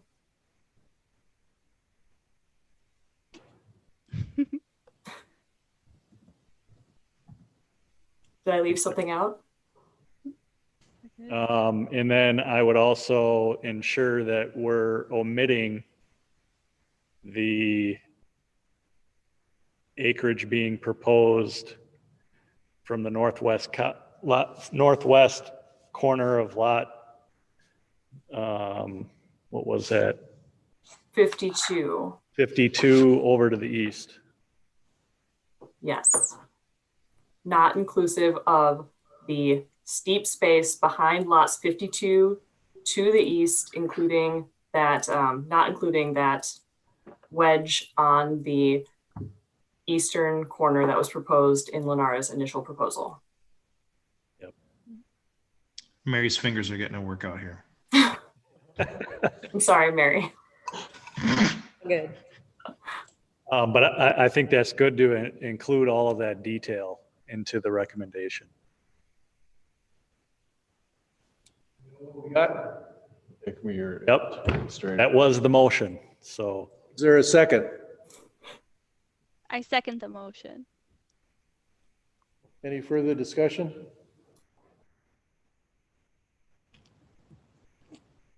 Let's have a roll call vote, Mary. Chair David Downs, Aye. Vice Chair Jason Branch, Aye. Elizabeth Weinveen, Aye. Georgianne Keyport, Aye. Zach Saressig, Aye. Danielle Hi. Aye. Carly Sitch, Aye. Thomas Massey, Aye. Jalen Destin. Aye.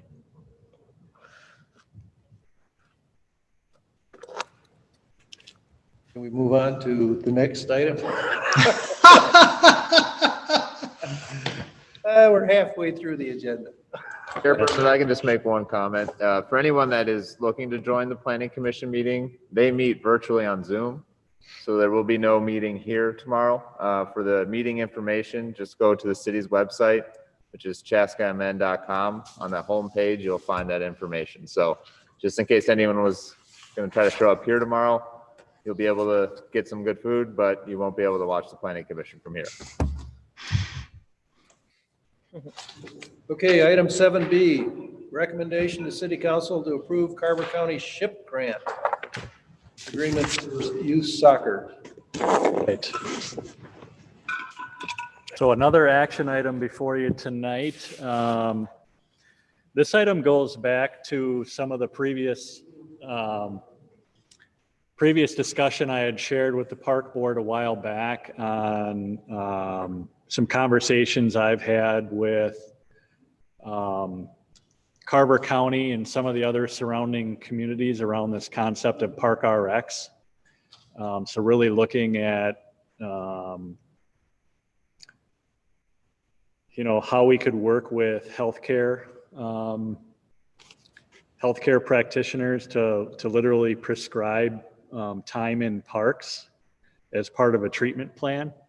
And so there was some conversations, a couple of years ago around that. We had some pretty good momentum going.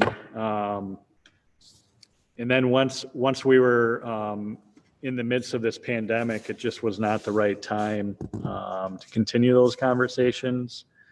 Obviously, the healthcare providers had much more priorities at hand. And so really that group steered some of the conversation more around looking at diversity, and the reality that the pandemic created was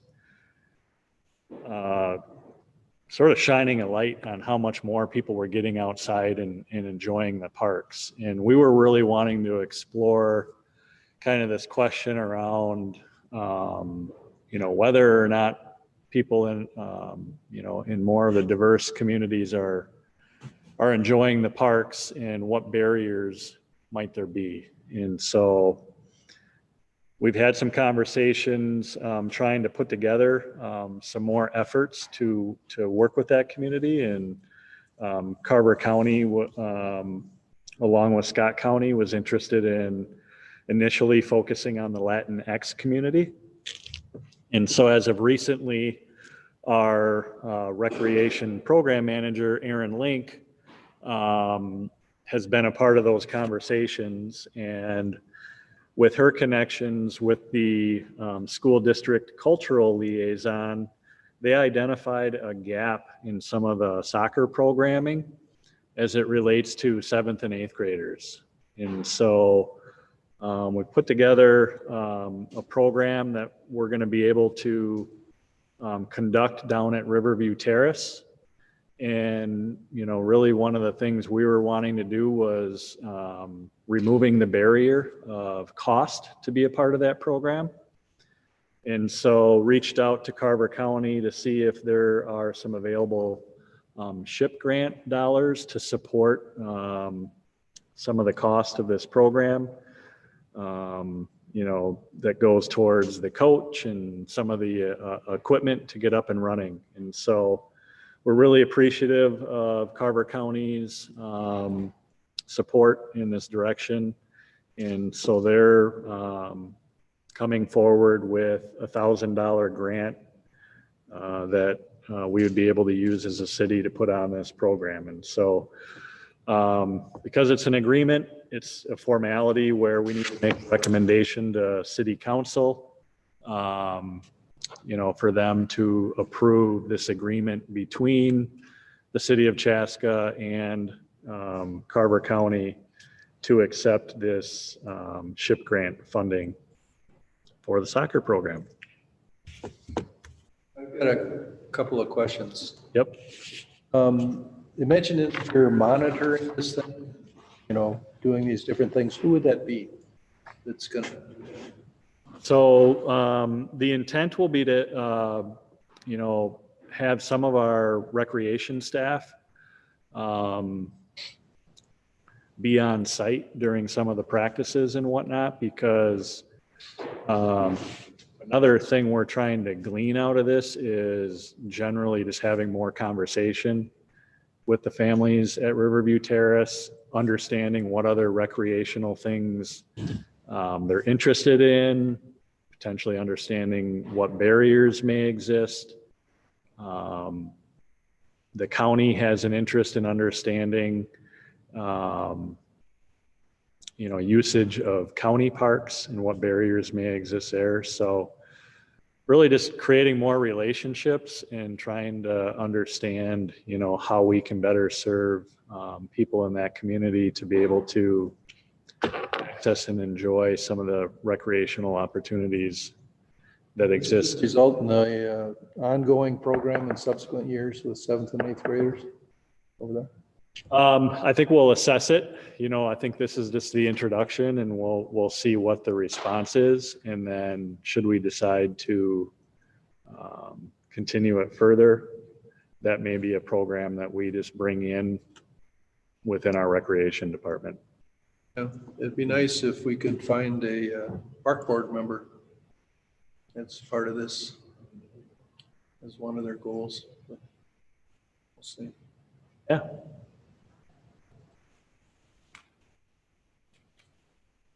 So we need a motion to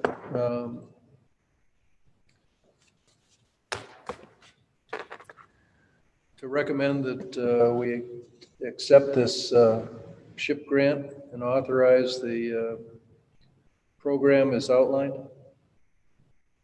Yep. Do I hear such a motion? So moved. That was Jason. I forgot to tell you, Mary. Is there a second? I'll second. All those in favor say aye. Aye. Aye. Motion pass.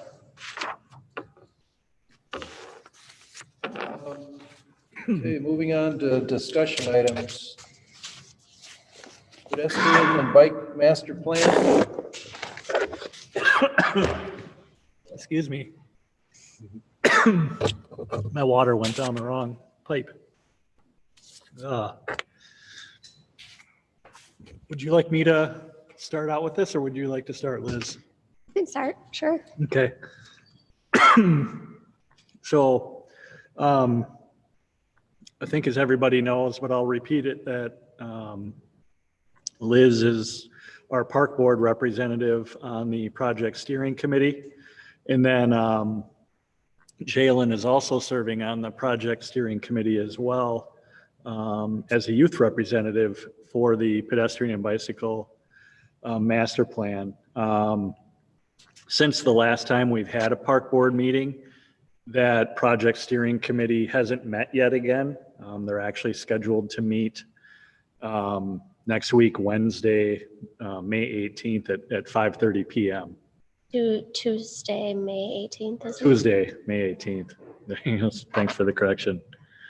And so what I thought I would do is just share an update based on the meeting we've had with the consultant last week as part of the project management team. So really what the current focus is still around the community engagement. We're really wanting to get as much feedback from residents into this plan. And so we have a project website called, and that can be accessed at walkbikechaska.org. And within that website, there's a lot of information there, but two key things that are in there is an online survey and then another link to an interactive wiki map where residents can go into that map and point things specifically out within the city of Chaska. They can put in, the destinations that they like to go to. They can draw new routes that they would like to see. They can point out areas where there may be a concern, such as a difficult place to cross, things like that. And so as of last week, Wednesday, Antonio had shared that we've received thus far about 500 responses. So that's really good. When we started out, I had set a goal for us to get 1,000 comments. So I think it's looking doable, but I still want to make sure we're keeping the gas on the pedal, so to speak. Because if we can get more than 1,000, the more the better. One thing I would point out is of the 500-ish comments, I think 430-ish were the online survey. And so, only about 60 were within that wiki map.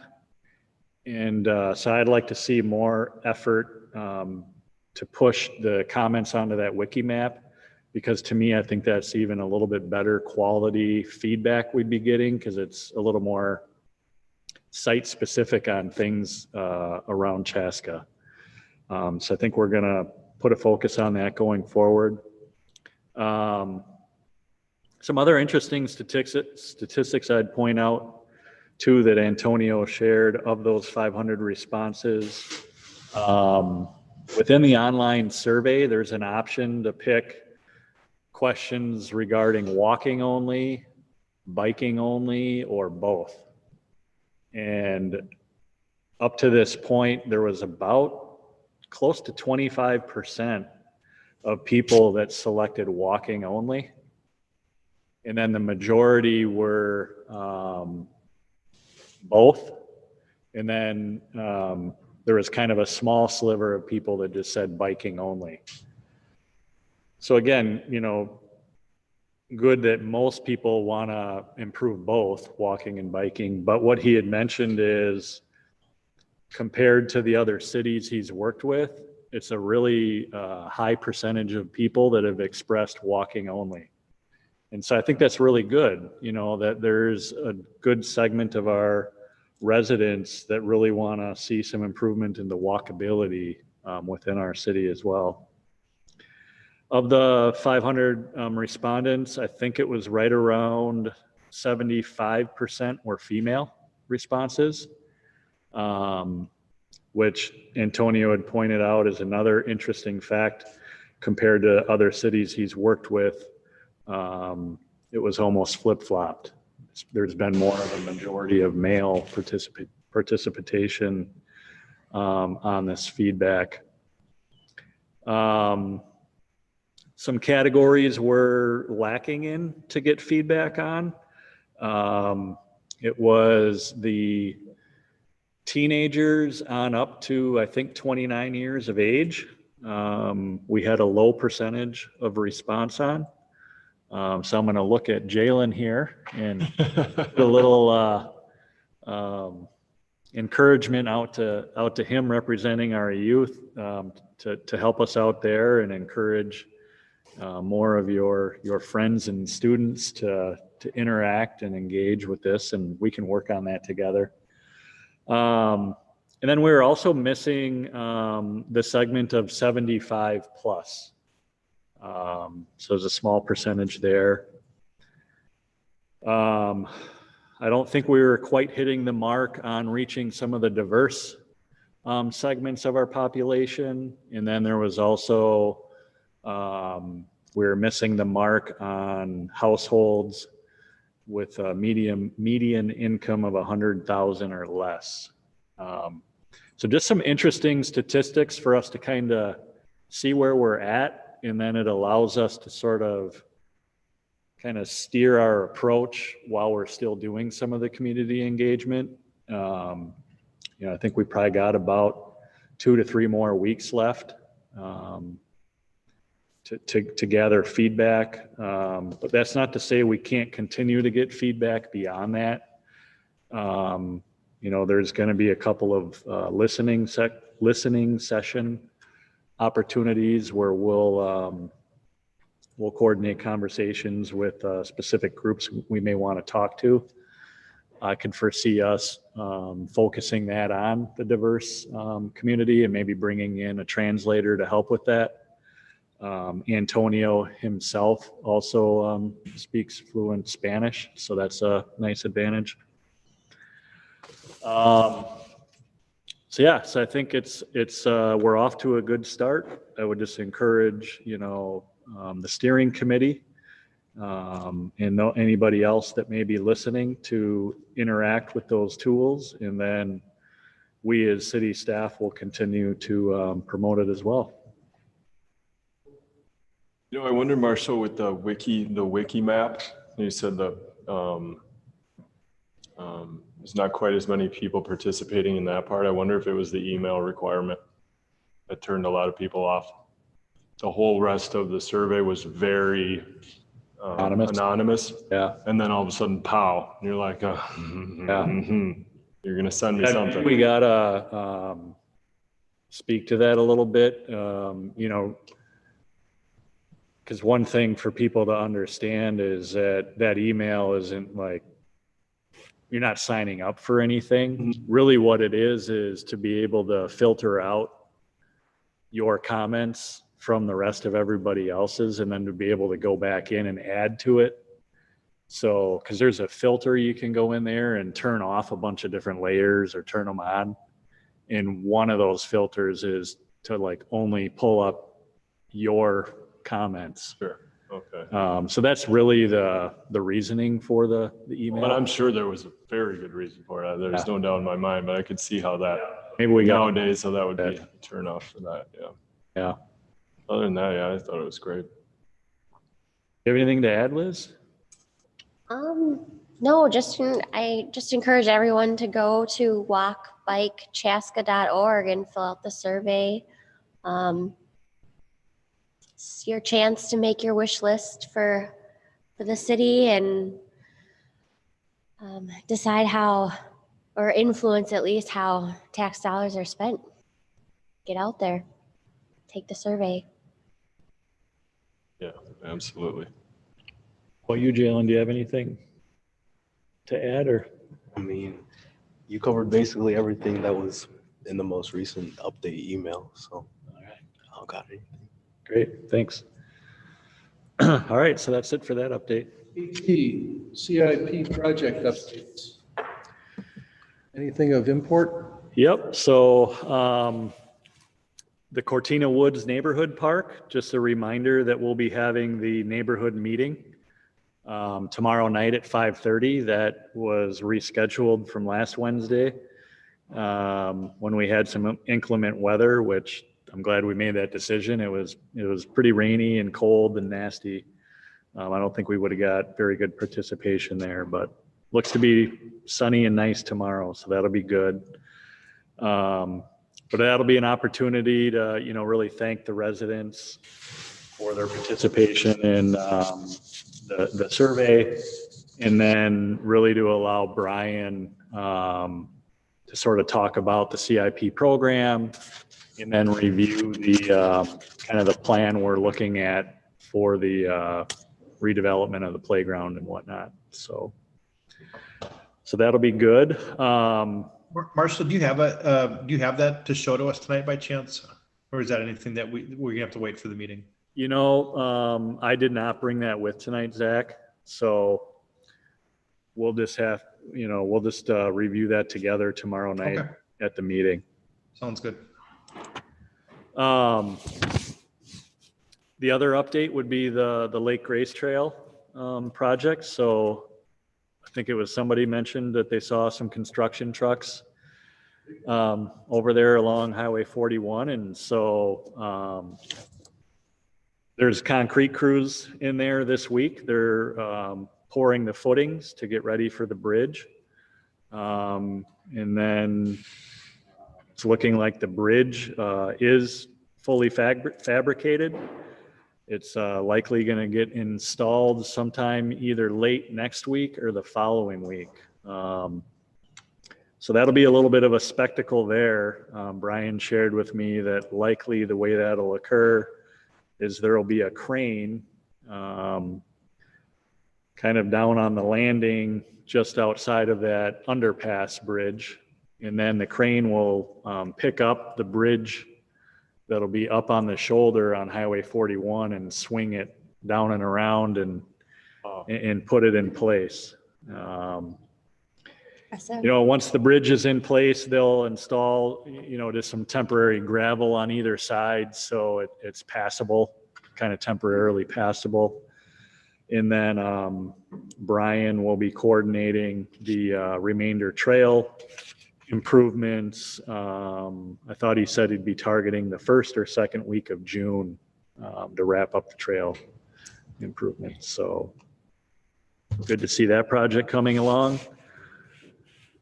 Brian shared that the resurfacing of the tennis courts at the town course park, along with the basketball court area,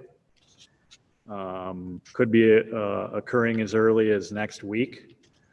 Sounds like there may have been a cancellation that occurred that is allowing this project to happen a little bit sooner. But if not, it could be the week after that. And then another capital improvement project was looking at the outdoor hockey rink, the boards over at Community Park. And so currently just seeking quotes on that project. And then just to follow up on the cricket pitch, we're still targeting that first or second week of June for Brian's crew to be able to get out at McKnight Park and install that subsurface. And then lastly, you may see crews down at City Square Park. This week, they're replacing the roof on the gazebo. So that was at a point where by not doing it would probably create further damage and more expense when the city is prepared to look at the gazebo project in City Square. I think Brian has that programmed for next year, but they're re-roofing that this week. So lots going on in the project world. That's it. Okay, community gardens. Georgianne. Yes. Mary, do you have the slides, or do you want me to just? I got them. You got them. You're Okay. okay. Let me just, I got to. Yeah, last time we met, David asked for some on community gardens, interest in perhaps the city trying to create some more space for community gardens. So I put together a couple slides to walk us through that. I am not going to advocate for either way, although I, of course, I'm a master gardener, so I would love to see more of those in the community. But in any event, there's community gardens that are maintained by the cities, but many community gardens are also maintained by just community groups who fund themselves. They do fundraising to create their own gardens. However, what I'm going to present here is really tried to be research-based, and it's based on any kind of a community garden. Some of the issues reflect more for community-sponsored gardeners than others, but so community gardens are basically spaces of land where people can go and garden, whether it be vegetables, fruits, or flowers. They'll do that in their own garden, basically because they may not have the space for their own. And so they're looking for a place to do that. But there are other considerations for community gardens that I'll walk through: site location, some good practices there, considerations for the garden design itself. There's lots of options, different ways to do that. And then there's the good and the bad for community gardens. Those were really what was the ask, is what goes wrong, what goes well, what should we consider if we're going to move forward on that. And then the biggest thing in my mind is sustainability. Year by year, things change, people change, and thereby the interest in community gardens. And if you're going to set one up and maintain it, you would like it to be used each and every year.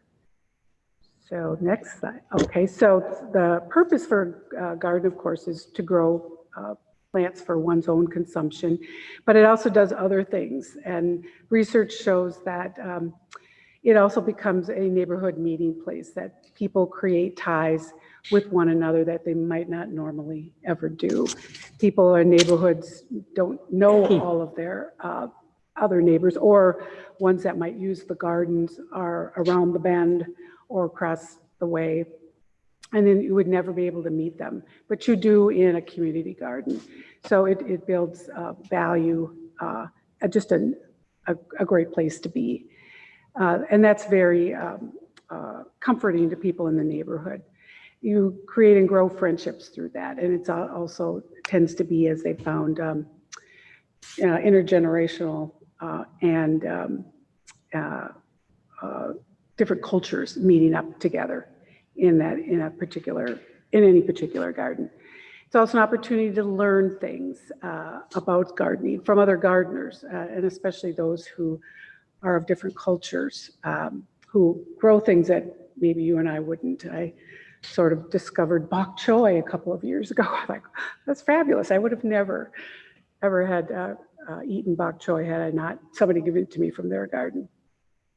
So it's a great learning opportunity. Also, even for kids who get involved, they see other things other than gardening. They see bugs and birds and lizards and all that sort of thing in nature that maybe they wouldn't get the opportunity to see if they weren't gardening with their family. And then, of course, the physical activity. There's a lot of good in just bending down, standing up, turning around. And even if it were only, 15 minutes, 20 minutes, it's good exercise for everybody. And then, of course, contact with nature, just being outside. So a lot of good things come from community gardens other than just Especially when you're doing gardening. the heat, right? Especially when you're doing all that bending and twisting in the heat. Right, and so actually a good segue into site location, because the site that you choose, that we might have many options here in the city, but there are some things to consider when choosing the sites, and that is good soil, obviously. Chaska unfortunately has a lot of clay. So if you're going to choose a site, for that purpose, we might be limited, but in that sense, the site should really have some good accessibility. So you can bring in, I think something you can amend the soil with, whether it be compost or mulch and that sort of thing. So it needs accessibility. Drainage issues are sometimes a problem if they're in a low area. When it rains, the rain will just sit there, especially if it is clay. So that's a thing to consider. Access to water. Water, you can get it from the rain. If that's all you got, your garden probably wouldn't last the heat of July and August. And so water is very important. There's ways to do that, all the way from just relying on the rain or the gardeners bringing their own water from someplace with buckets, all the way to the city actually providing some permanent water source. Maybe in between there in that continuum, there's ways that the city could bring, the little, to bring water to the site, whether it be on a little, I don't know if it's a golf cart or whatever they have. I see them watering plants. But that's something that could be arranged on a periodic basis, maybe not even every week. You really need about an inch of rain a week, whether it comes from rainwater or bringing it in. So water is important.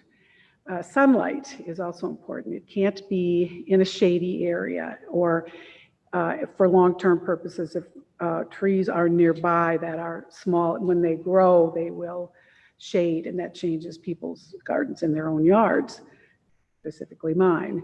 When the trees get big and you don't have at least 6 hours of sun, you're going to have limited, you're not going to be able to grow much, maybe just in the springtime where those spring vegetables come in and the trees are not fully bloomed. But other than that, some of the harvests that we all look for, tomatoes and cucumbers, will not be able to grow if there isn't enough sun.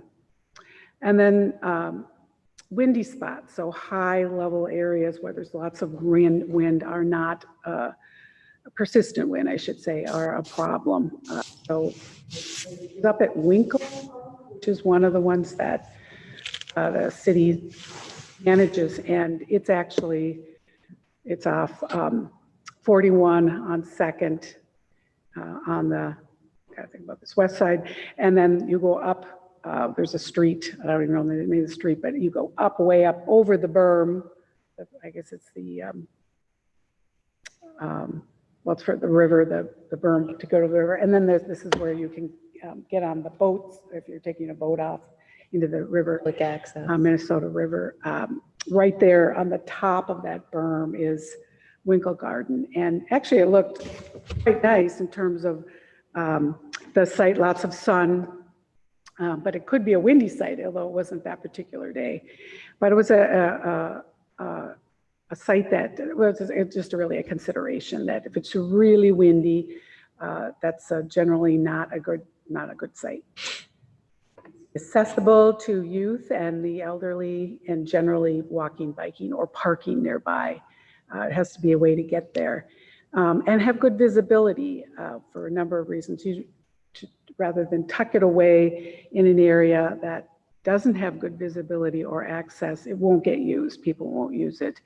Good visibility also allows for eyes on the site, so that it sort of helps to mitigate bad behavior. So good visibility is another important feature.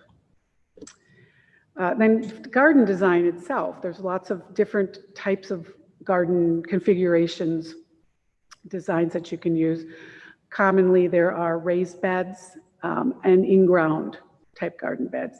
Raised beds are generally used for those that have very bad soil, clay soil, so you could add to it. So they don't have to be very high, it's just enough to hold soil that is of good quality. In-ground beds are just great too. You might need to till them and be able to bring that equipment in. You need heat so that you can get in there and till it and amend it. The garden size is important. Usually it's about 200 feet. So on your area, you can configure that, 10 by 20 or any number that gets you near that. I'm not sure the size of the Winkle gardens. Those are fairly long and narrow as well. And then they had a very long of it, looked like a cement sidewalk that was about 3 feet wide. So that looked like a great site for being able to get in there. But yeah, you do have to have access to start it up if the city does that, to till it or bring in mulch, and then at the end of the season to be able to clean it up. And then the good and the bad with community gardens. Again, I mentioned a lot of the good things associated with it, but research found that people who do have access to fresh produce, they eat more, they eat better. I think I have like 3.5 times more fruit and vegetables than they would had they not had their own garden in general. It also helps to fight food insecurity, both in quality and quantity for those people who are of low income. It's another resource, consistent resource for them. It adds community value. Again, people are riding bikes by or walking and seeing people working in gardens. It just increases the community value. It really just makes people feel more comfortable in their community, reduces stress. Just really you're thinking about something else other than life in general. Being out in the garden is a great place to be distracted. And then carrying on those food cultures. Again, other people of Hispanic or Asian, they grow different kinds of vegetables and fruits and flowers than us northern folks. It encourages outdoor exercise, social interactions, and then positive environmental impact. There's lots of good things that come from growing vegetables in gardens, both from the air perspective as well as soil. But there's also things that are negatives as well that have to be considered, associated of the setup for the city, but also for people who are using those gardens. So they need to maintain their own spaces and places. The costs associated with maintaining those structures, the one up on Winkle Garden had posts in front of each one, and they had numbers on each of them. And some of the numbers were gone, so there's just maintenance to these structures, as well as if we used the types of gardens that are raised beds. Those edges will break down over time. And if you did have fences, which some gardeners bring in because of critters, rabbits and deer, those also can either, they'll need to be maintained, but also they can actually, if they're sharp, they can hurt people as well, if people falling over or that they get bent and sharp edges are there. So there's issues associated with safety there as well. Fees that usually the city will charge to maintain that may be prohibitive to some. Lack of water, we talked about that. Produce, as they grow over the season, can disappear. Again, from either other gardeners or other people just walking by. And, that happens, again, just having it in an area that's has eyes on it, so to speak, generally keeps that down. Signage helps with that as well, just to keep people knowing this is a community garden. This is not a free-for-all for anyone who might see something they want. If there are tools supplied by the city, they can disappear as well, or they can be damaged. There could be a misuse of the water, or a lot of gardeners like organic gardening. They don't want to add any kind of pesticides or herbicides. but others do. And so if you're next to a gardener that does that, then that sort of, that could be a problem. Potential vandalism as well. That is, it depends on, again, the area that the garden is in, and if it's in an area and people are walking around a lot, that generally doesn't happen, but it can. There can be personality clashes between gardeners, and you know, those. I don't know whether the city has ever gotten any complaints that gardeners have called in, but I've heard of such a thing as happening as well, and that can be problematic. And then just a gardener dropout over time. Families change, they grow up. A gardener who is always there for many years may not, or even within a particular season, somebody may have ambitious plans and then just doesn't continue it. And so then that garden is either wasted or it just looks awful and disappointing to anyone who uses it or who's nearby it. So those are the sort of the negatives that can occur with a garden, although a lot of the literature out there that I've read have a lot of ideas as to how these things could be mitigated. Sustainability is part of that, the gardener burnout, if you will, or those that don't continue the garden. So sustainability is an important one for the city or whoever is going to maintain the garden, because again, there's cost and time associated with maintaining them. So when ways that you could help with that sustainability aspect are things like creating rules for gardeners.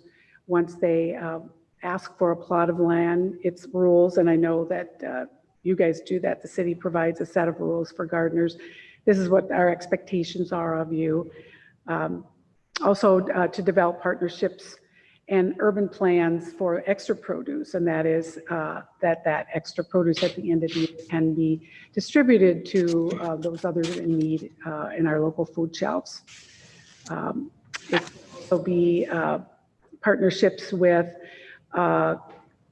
local community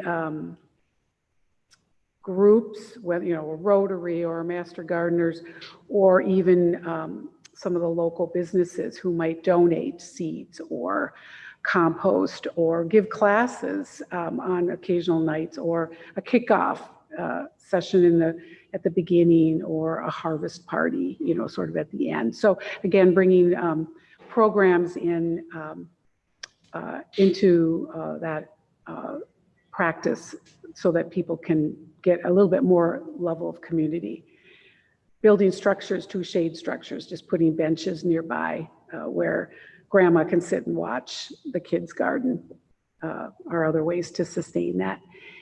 Let's see, identifying the best locations. You really want to put those gardens in where people will want to be. So getting input from that community or the area of which the garden might be by simply sending out survey forms or Facebook surveys to people. Are they interested? Would they use it if one was there? And then also encouraging people who live in the area and have lived there for a long time who would be considered to be a steward of that particular area for long term. So it's sort of building a long-term relationship with the neighborhood group to maintain it and encourage new people who might be in the neighborhood to use them.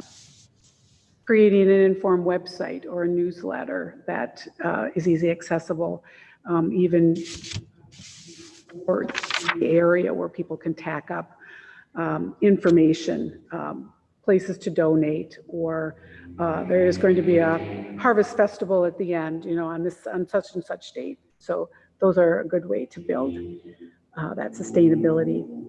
And then, I had mentioned the key partnerships for donating materials and supplies for the effort.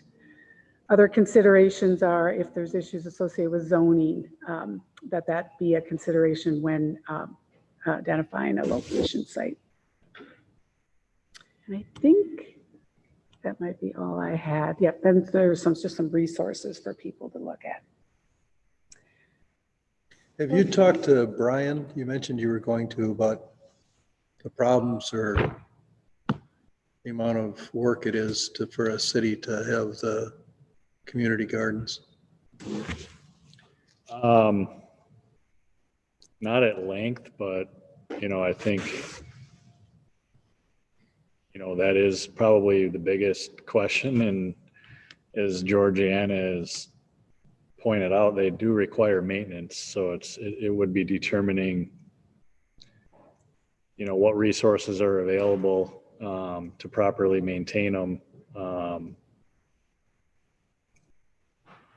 Georgianne, what do you think the reception would be for more community gardens if they were offered? Do you have any idea what the? Well, really, on the basis of the interest of the gardens that they currently have, there's 2 gardens I understand that the city sponsors. There are other neighborhood gardens that other people maintain, the groups have maintained themselves, but these gardens that they have are all taken. They're booked. There's waiting lists. So on the basis of that, and that might be a COVID thing. It might be, just interest in now that people have been outside more, exposed to more.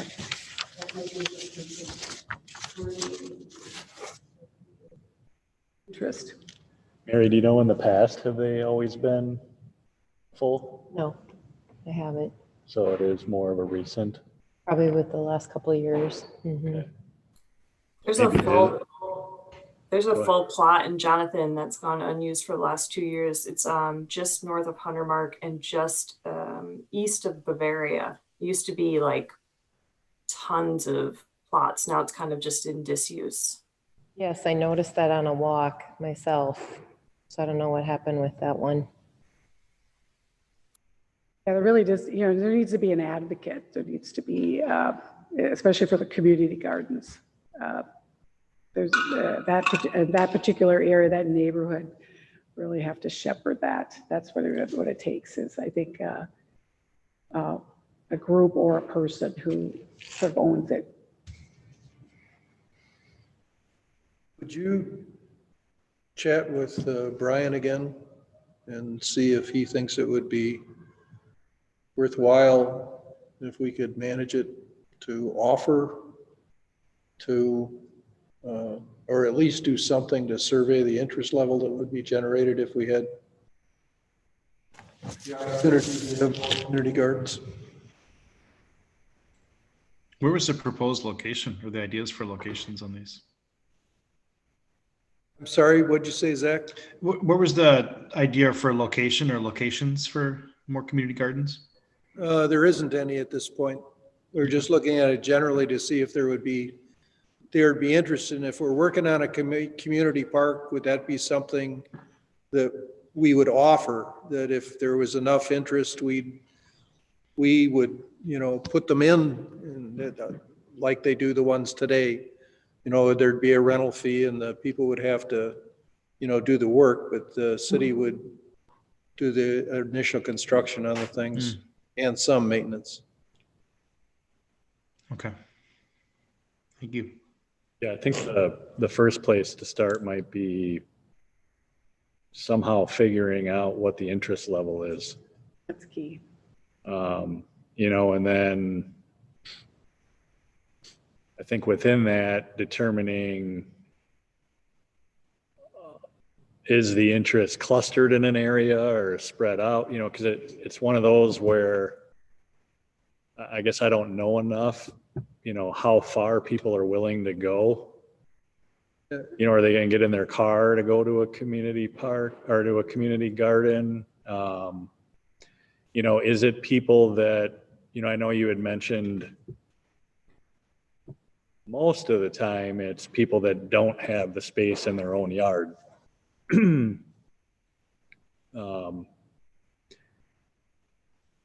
But, what I was enlightened by was promoting more of the benefits of the social component. We lived in Germany for a while. And they had community gardens like you've never seen. I mean, lots and lots and lots of these things. And they all had little shanties and things, and people used them almost like cottages. You know, there were little buildings at the ends of each one. And it was a community. I mean, everybody knew everybody, of course, and they're all there just more for social than anything else. Yeah. It was really very cool. I would, you know, I'm not suggesting it would pan out to be quite that way here, but I'm sure it would be a social event if we could get them going. Yeah. You know, the Master Gardeners, Carver Scott Master Gardeners do help with certain community gardens. There's one in Chanhassen, and then there's several schools that they'll go out to and do programming, you know, educational programs, and mostly for kids. And I was just talking to the community center education group because they're thinking about putting some children's gardens in around the community center. And that there seems to be some, I mean, there could be some synergy there in terms of different community groups who already do this, you know, and that could be a resource to help that sustainability issue. Yeah, George Andis recently met with Aaron Link, our recreation program supervisor, along with staff who oversee our Treks and Trails preschool, to talk about this idea to incorporate it into some of the kids programming at the community center. But I think there could be some intergenerational opportunities with the participants at the lodge, and things of that nature. And so I like that idea where it's at the community center and, you know, we've got the ability to manage it, and it would be, I think, sustainable with the different programming we would put into place. But incorporating community gardens throughout the rest of the community, I think maybe a first next step would somehow figuring out what that interest level is. Yeah, I would think that we'd want to start off with one, you know, one park that would be, you could send out the survey, and if there's enough interest in it, you could set it up there. And if it goes, the next year you could put in one at a park over on the other side of the city if there was enough interest. You know, I don't think you'd take this as a huge program. I think you'd start off, dot it around and see what the interest level would be. Yep. Thanks, Georgianne. Thank you very much. Yeah. Maybe we can awesome. Chat about this at the next meeting a little bit if you get some more information from Brian, and think about it a little bit, see if it's wacky or something that we should take seriously and try to do something. Yeah. Other business, board members report. Let's start. All right. Cycle Chaska is set for Saturday, May 22nd. I believe you can sign up online, and there's 3 different options: a family ride, and I think there's different time slots for that. I think 3 of them. Or there's the option of the Hawk Ridge Mountain Bike Trail, and a ride led by someone there with that group, and then a 20-mile road bike ride. And I know my family participated in it last year, and the weather held out, and it was really fun. So I encourage everyone to check it out and sign up. And the other thing I want to mention is the summer activity guide is up online. And what I've heard from some people are activities are filling up fast for the summer. So if you want to get your kids or yourself signed up for activities, get online and check it out quickly. That's it from me. Tom? No report. Virginia? I had the opportunity to be involved in the shade tree program. I've never done that before. I've lived here for 27 years, and it's a great program. I bought a couple of trees, and the really neat thing about that was for $3, they will move your tree to the place you want to plant it. And it was at the back of my yard, down a hill around. So $3. So I highly recommend in the future, if you have an opportunity, you need some trees. They're good quality trees and they move it for you for $3. Cool. Jason? Yeah, big response on that program this year too. So it's great. Nothing for me, David. Thank you. Carly? Nothing too crazy to report. I just walked the whole orange loop that was a fun loop, and seeing the dog park and everything. So checking out the parks. Cool. Okay, thanks, Carly. We've also been out walking more, and people have started hiding their Chaska rocks. And if you're not familiar, people paint rocks and hide them. And there's some really great loops, and we have a 1 in, 1 out policy for the kids, because on one we found 12 rocks, so you cannot take these home. And then something that might be interesting to consider for future, I don't know, community education, are educating Chaska residents about monarch way stations. You can actually go and register a certain plot of land if it has a certain number of variety of milkweed and flowers. You can actually register it. You get a cute little plaque, and it's a side little passion project of mine to participate in that. And the goal is to have like one of these every like half mile, and that helps save the monarchs. So something to investigate in the future, maybe. Cool. Zach? It's been great getting back to the community center without having to make appointments for everything.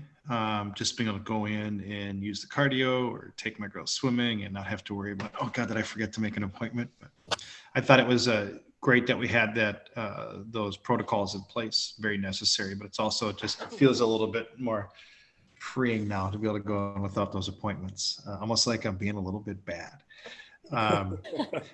One last thing I wanted to add is that the woman who passed away this last year that worked in the lodge and at the community center, I apologize, I don't remember her name. I heard such wonderful things about her, but I just noticed the other day that there's a very nice like in memoriam picture of her in the window facing out, and I just thought that was really nice. It really just made me smile seeing that, and she sounded like such a wonderful lady, and it was really great to see that someone put that picture up of her up and facing out of the lodge out to the parking lot. So that was really nice to see, and that's all I've got. So. Her name is Karen Campbell, just so you know. Okay, thank you. Yeah, I apologize. I never met her, but she sounded like a wonderful lady. Yeah, she was. I just want to thank everybody for sticking around so late. It's after 10 o'clock. I think this is the longest one I've been at, over the last 7 years. So we'll try not to do it again or set another record. Everybody have a good evening, and hopefully we'll see most of you tomorrow out at the park, Corona Woods. Thanks. Good night. Motion to adjourn. Second. Motion to adjourn. So moved. Second. Aye. All in favor? Aye. Aye. We're adjourned. Thank you. Aye.